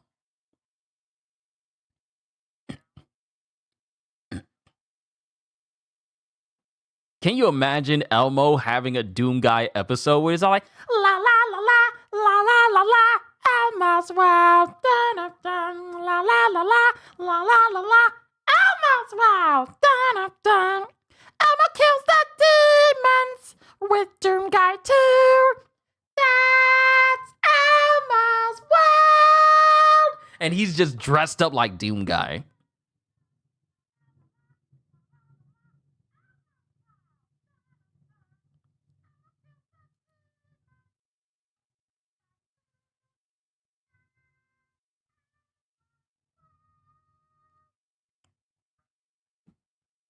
The water would be blood red. Yes, it would. I didn't want to get too graphic, though.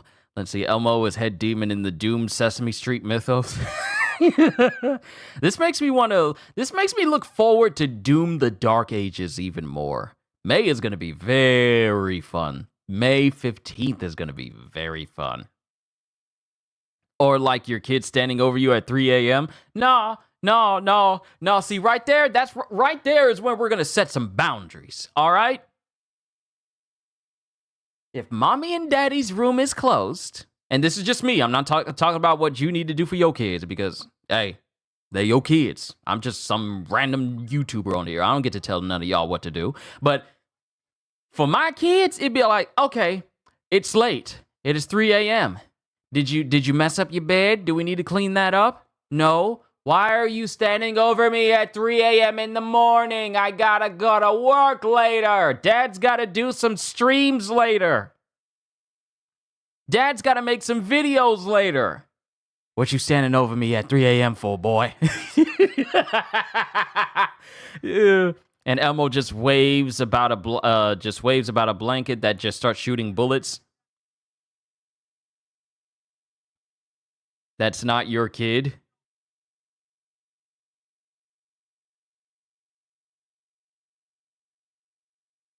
I was speaking.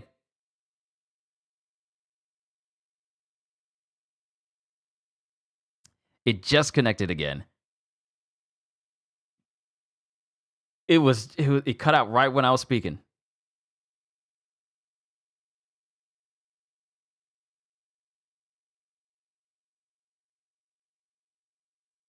Yeah, the first thing that happens when it's not my kid, the thing that happens if I see a kid standing over me and it's not my kid.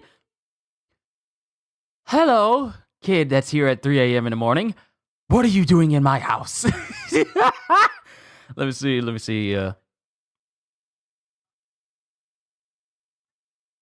Monster, mom was needed for the monster in the house. You know what's worse? Kids standing over you at 3 a.m. The first thing you hear is them heavily breathing and wide-eyed. Qushu would be moving out the next day. No, that kid is getting picked up by his britches and by the front of his shirt, because that's how you can dual wield a kid right there. You pick them up by the seat of their pants and you pick them up by the back of their shirt, because technically with this part of the shirt, it is supporting their upper body at the front. And if it's like a soft shirt, then it's not pressing into the neck. That would allow them to, have some harm done to them. So you just pick them up by the pants, you pick them up by the shirt, and that kid is getting thrown outside. What you doing in my house? Heavily breathing over me while I'm asleep at 3 o'clock in the morning with your eyes wide. What were you planning on doing? What were you planning on doing? What you doing in here? How you get a key? Where'd you get the key from? Who from? Y'all know how Uncle Phil threw out jazz in every episode he was in Fresh Prince. That's the kid. Just getting thrown out the front door. Then do a high five with my family members. And then go right back to sleep. Kid ain't getting back in the house. Let's see, we are not stars in a horror movie. Let's see, it's your sleep paralysis demon, not your kid. Ain't no sleep paralysis demons in my room. This is a sanctified Christian household. Ain't no demons in here. They can try to be in here, but they don't last long. They leaving this house before we do. We pay too much money for this house. Y'all gonna have to fight us to make us leave. Went from Annabelle to Scary Movie too fast. Aren't all kids just sleep paralysis demons given human form? It depends on the kid. Some kids are actually quite respectable about it and they know how to stay in their own room. Those are the kids that we need. But it's the ones that decide, you know what, I'm going to explore the house while everyone else is asleep and then go into people's rooms while they're asleep and just look at them. Those are the ones we need to talk to.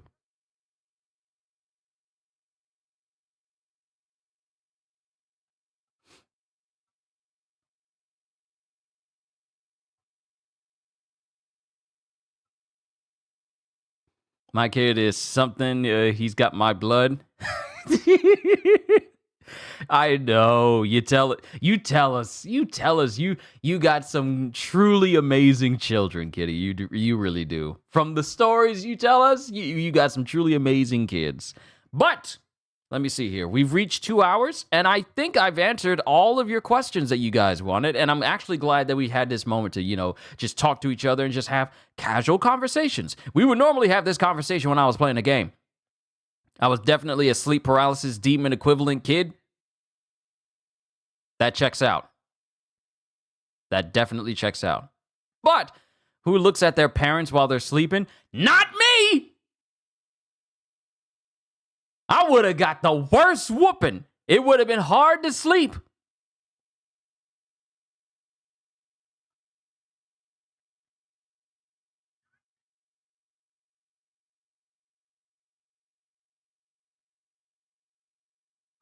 Because in my house growing up, it's like, don't just be weird.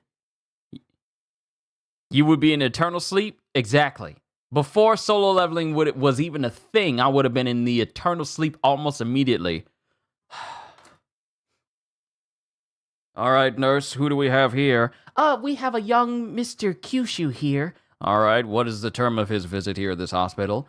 Well, from what his parents say, he attempted he was looking at them while they were sleeping, and his father swung on him so hard that he was instantly unconscious the moment he hit the floor. And they haven't been able to wake him up. And all his father said was, shouldn't have been in the room while we were sleeping. That's all we know. Yes, that checks out perfectly. We've had at least 5 different cases this whole month. Ugh, we get the worst cases during scary October month. Prep the room, lady. Prep the room, nurse. We're gonna make sure that he's taken care of until he comes out of this temporary parent-induced coma. It is literally like that. Don't do that. Don't be in your parents' room while they try to sleep and you're just looking at them. It's gonna be a conversation you don't want to have. It's gonna be awkward. But imagine getting looked at by a kid while in eternal sleep. It just begs the question, why? Why are you looking at people while they're sleeping? What purpose does it serve? What benefit is it to look at someone while they're sleeping? If it's not your significant other and you're looking at them like, I love them so much, and then move on, why are you staring? See, I'm not in a position where I can say I have a significant other yet, where I can say like, oh, she looks so peaceful while she's sleeping. Okay, I'm going to go immediately after that thought, and I'm not just going to stand in the doorway just staring at her while she's asleep. Only Gomez from the Addams family can look at his wife while she's sleeping, and he'll just stand there. He gets away with it, because Gomez is him. But in real life, you can see your significant other and be like, oh, she's so peaceful, she's so lovely, I love her. Or if your significant other's dude, you say, oh, I love him so much, he's so peaceful, I'm so glad I married him. But you don't dwell on that so long and you just stare at them, you just keep moving on with your day. When you're standing in a room and you're just staring at someone for no other purpose than just stare at them, it leads to questions. Why are you in there staring? Is there something on their face? Is there a question you want to ask? There are 2 different ways you can approach this situation. Being in a room just staring at somebody, whether you're standing up or sitting down.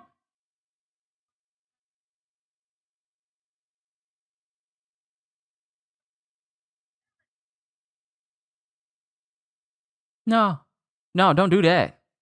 Don't do that. Don't do that, because now if they catch it, they're just gonna remember when you stood over them looking at him, and they're just going wondering, why did he do that? Why did she do that?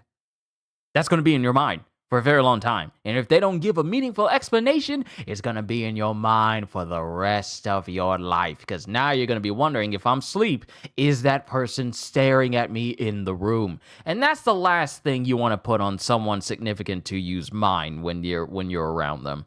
It is such an awkward feeling. Like, now you're kind of scared to go to sleep because you're wondering if you're going to wake up with that person looking at you. What if your kid is staring at you while you're sleeping and then you send them to eternal sleep, but they are still staring at you despite that? Just a blank, vacant, empty, lifeless stare of someone who ain't home? You done killed that kid. You put them into eternal sleep, but you lock their eyes. That's what that is.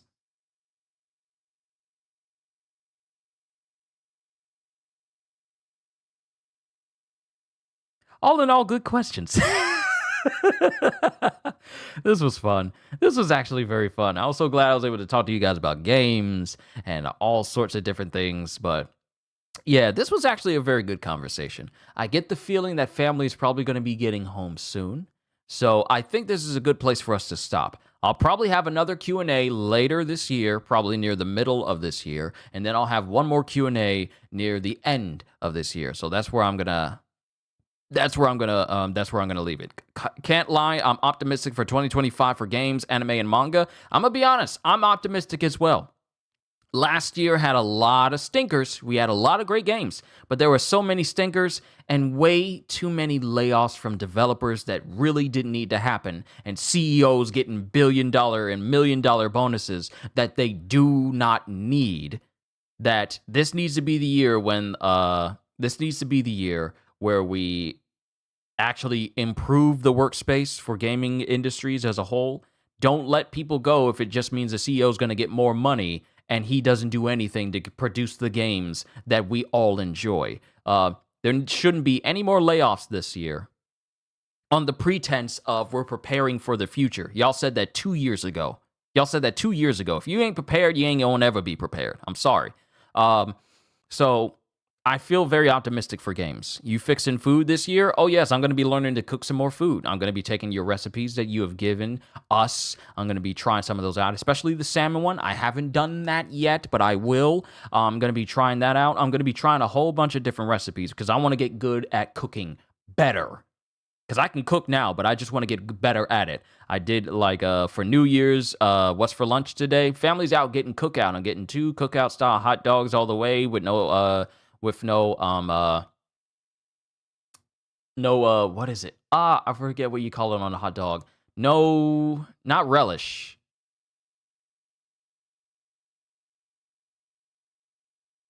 I completely forgot what you call that on a hot dog. Not sauerkraut. Is it sauerkraut? Coleslaw! Thank you. I don't like coleslaw on my hot dog. I know some people will look at me like, no coleslaw on your hot dog? No. I don't like coleslaw on my hot dogs because it makes my hot dog bun soggy. Too soggy and too soft, and it just doesn't feel right. I don't like it. It makes it too runny. I don't like my hot dogs runny. Also, fun fact, I learned of what flossing is today, and no, I'm not talking about the dance. I mean, the first thing that came to mind was flossing your teeth, so I don't know why you thought we would immediately think of the dance itself. Hate coleslaw on anything. So here's the thing. I say I don't like coleslaw, but that doesn't mean I won't eat it. If I somehow wind up with a hot dog that has coleslaw on it, I'll eat it because, waste not, want not. I don't waste food just because it has something on it that I don't like. I mean, I'm going to eat it regardless. Don't like mustard on my hot dogs? It depends on the person. It really depends on the person. It won't get soggy if you eat it fast enough. Sure. Yeah, the only flossing I knew was a dance. I learned flossing is a thing for your teeth when I went to the dentist today. Yes, it's essential for your teeth because while your brush and your bristles can get in on top of your teeth, it can't get in between the cracks that floss can. It's essential. It is absolutely essential to make sure that you floss your teeth because sometimes your brush will miss some stuff. Flossing will make sure that it gets in between every crevice so you can get all that excess food and plaque out of there as well. It is definitely essential. Do not skimp on flossing. Mouthwash too. Especially cleaning the back of your tongue, because that's where the supercalifragilisticexpialidocious comes from. The supercalifragilisticexpialidocious comes from you not brushing your teeth, not brushing your tongue near the back. Don't go all the way where you gag yourself. I'm giving you some brushing tips. But brushing your tongue near the back, because a lot of bacteria and a lot of excess food runoff tends to sit at the back of your throat. And that's where a lot of bad breath comes from. So it's good for you to gargle with mouthwash so you can clean all that stuff off. So that way, when you breathe out, you are breathing good breath. But a lot of bad breath just comes from excess food and particles that are just sitting on the bottom, on the back of your tongue, near the back of your throat. So it's always good to be thorough with the mouthwash and the flossing so that your teeth are consistently clean. Flossing is important for making your breath not smell like death. Yes, it is absolutely essential, because I can tell you right now, I run into so many people, not my own family members, mind you, but I run into so many people whose breath I can smell, and if I can smell your breath and I'm not in front of you, a tongue scraper is good too. We need to get a new one. My family and I, we really need to get a new one, because it's time to change them out, you understand? But when I can smell your breath and I haven't approached you yet, when I can smell your breath and I haven't come up to you, you have fumigated the room by talking, and I can't even see you?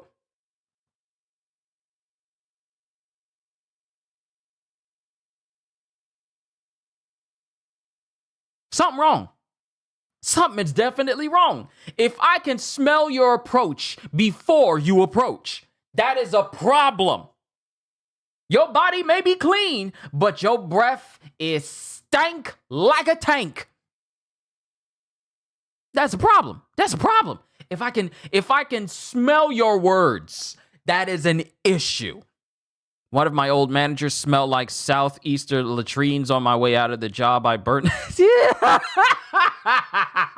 I burned a bridge. When you can smell their breath and they're not even in the country yet. Oh.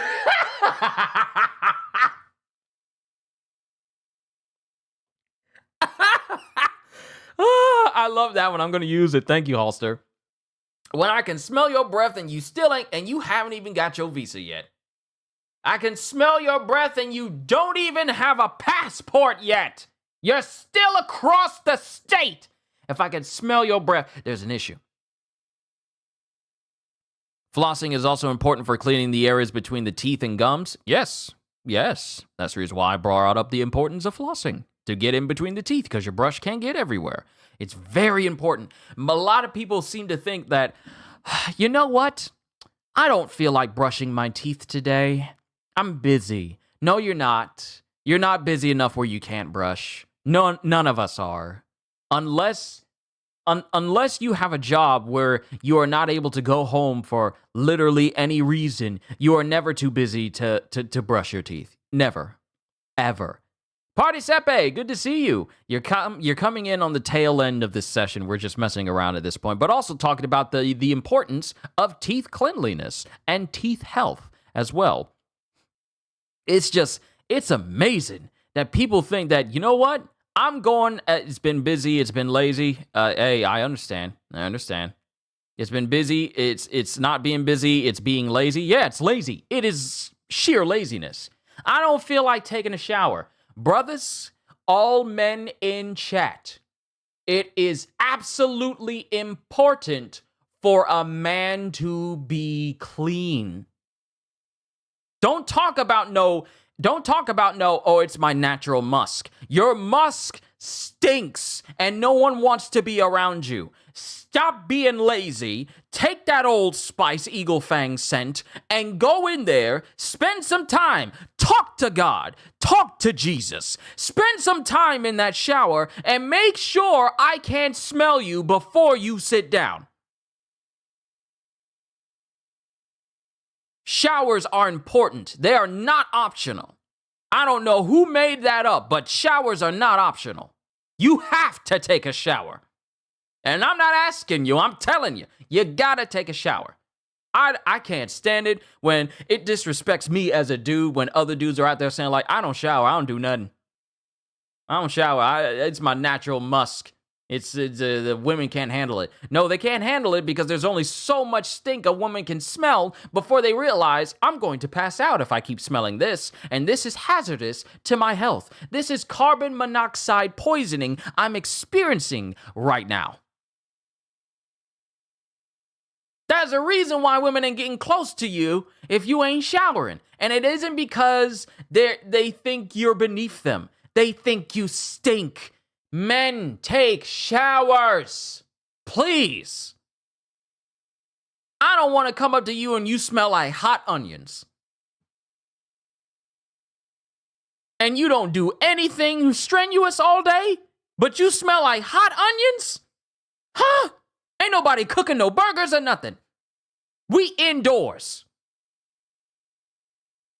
It's cold outside and you still smell hot. Should be impossible. And you think women don't stink if we don't bathe? Look, everyone, and this isn't just for men, but it has to be stressed for men because some men seem to think like it's okay for me to go several days without bathing and then I'll just be just fine. I'll just put on some deodorant, I'll spray on some cologne, and then it'll be fine. No, keep your body clean. It's essential. Not only is it essential for your social status but also for your well-being, because staying clean also basically gets rid of bacteria that's just all on your body. It's healthy to stay clean. It's healthy. It's good for you. You lose nothing if your body's clean. Sure, people may hate you, but at least your body's clean. That's one less thing they got on you.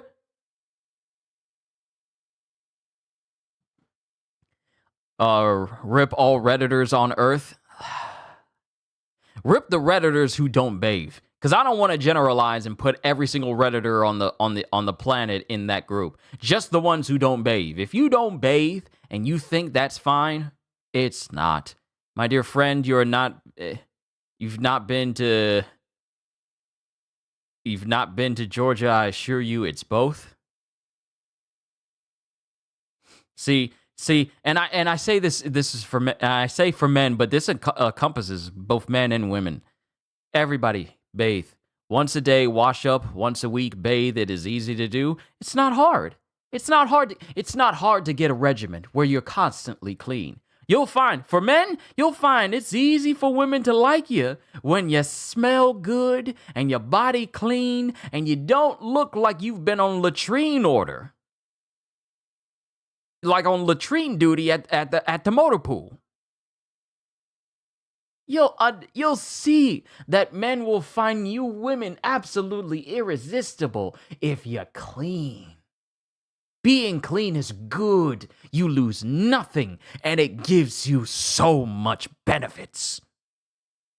So many benefits. I don't know how we got started on this whole cleanliness thing from like brushing teeth, and now we're just talking about keeping your body clean in general. This is a PSA from Qushu 92. Clean yourselves up. Take a bath. Take a shower. Do whatever you got to do, but make sure your body is squeaking when you come out. Most Redditors don't bathe because they want to yap on Reddit. I feel sorry for them. For guys, it's awful, but for women, it's somehow worse. Look, it's bad for everybody. I'm not going to say it's worse for women and worse for men because I don't want to seem like one side gets it worse than the other. Just overall, just take care of yourself. Just take care of yourself. Keep yourself clean. Wash. Make sure you have deodorant on. It's not an option. Deodorant is not an option either. Don't think like, I don't feel like putting it on today. Feel like it. Make yourself. Challenge yourself. Dare yourself to put on some deodorant and make it a game. See how many days you can go with putting deodorant on and try not to break your streak. Streak lasting for the rest of your life. See if you can make that happen. Make it fun for yourself. Let's make it fun to be clean. Challenge yourself daily.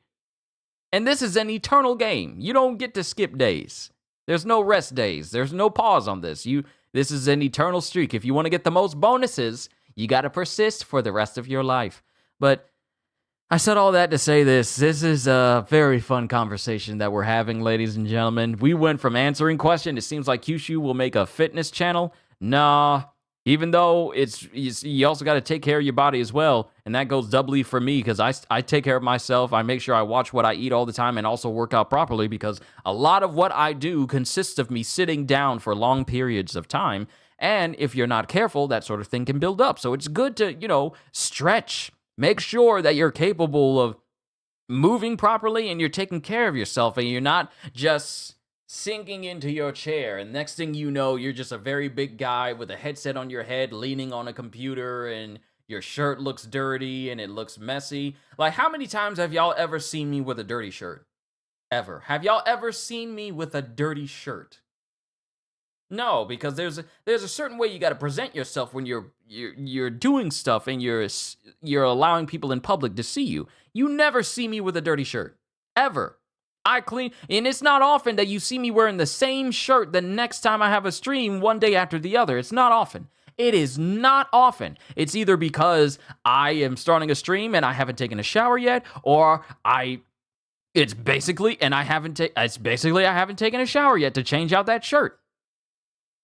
Or I haven't taken that shirt off and put on a brand new one. There's a certain order to things. You got to make sure that you're presentable. You got to make sure that you're clean. You're taking care of yourself. You're taking care of your teeth. You're taking care of your breath. You're taking care of everything. Wash behind your ears. It's Qushu92, not Asmongold. We're not going to talk about this man and the way he keeps his house. I may have a couple of things on my bed. And I may have a couple things on my shelf, but you can walk in my room. I got some stuff here and there. Easily able to put it into my closet. Even my closet is organized. I have shoes on one side. I have pants and jeans and specific pants for specific occasions lined up on my shelf. I have short shirts. I have my regular t-shirts, graphic tees on one section. I have my long sleeves on another section. I have my shorts that I wear in the house on one section. I have my indoor shorts. Well, actually, I just have indoor shorts. But I have all of this stuff organized. I have my white clothes on one shelf because I got a little shelf that hangs on my closet in the middle of my closet where I can put the rest of my stuff because I got quite a bit of clothes. I have my socks on one shelf. I have all the rest of my clothes on one shelf. I have my white clothes on one side and grayish clothes on one side. And then I have my darks on one side and my other darks on one side. And then I have my black shirts because I have a lot of them on one side as well. And then miscellaneous shirts that I haven't put into a category, they're at the bottom. All my stuff is organized. My dress shirts on one side, my jackets on the other. I have it all clean up.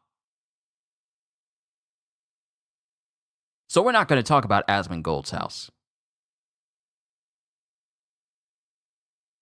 We're not going to talk about it. But I think family just got in. Hold on. I'm going to check. Yeah, they're here. They're here with food. Hold on. I'll be right back. I got to end this session because they're here with food. I'll be right back. Hold tight.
All right, we're back. Family's here with food. It's time to bring this Q&A to a close. Ladies and gentlemen, thank you. Thank you for making this such an eventful and entertaining Q&A to have with all of you. I had a whole lot of fun, and I'm looking forward to the next one, which will probably be near the middle of this year. So, first, and another thing is, thank you for making this such a fun January as a whole, playing all these games, and soon going to be starting, Kaiju number 8, and Hunter x Hunter, and of course, Kagurabachi as well. Those are going to be manga that I add to the channel, and I'm looking forward to starting those whole big read-throughs when we're reading through those stories, so it's going to be fun when we move on to that. And also the tons of games that we're going to be playing this year as well. I want to say thank you to all my members. Thank you to all my moderators. Thank you to all of you who are viewing me. And if I have people who are new here for the very first time, thank you for stopping by. It's been fun. Looking forward to the next time when we get to chill with each other. But I'm done because it's time to eat some food, and I need to get back to editing the rest of this first Berserker video I'm going to be doing for you guys. So all I can say at the end of the day is, hope y'all enjoyed. Can't wait to see you all in my next video. Like, comment, and subscribe if you haven't already. Because I am always looking forward to entertaining you. So have a fantastic day. And once again, as always, later, peoples.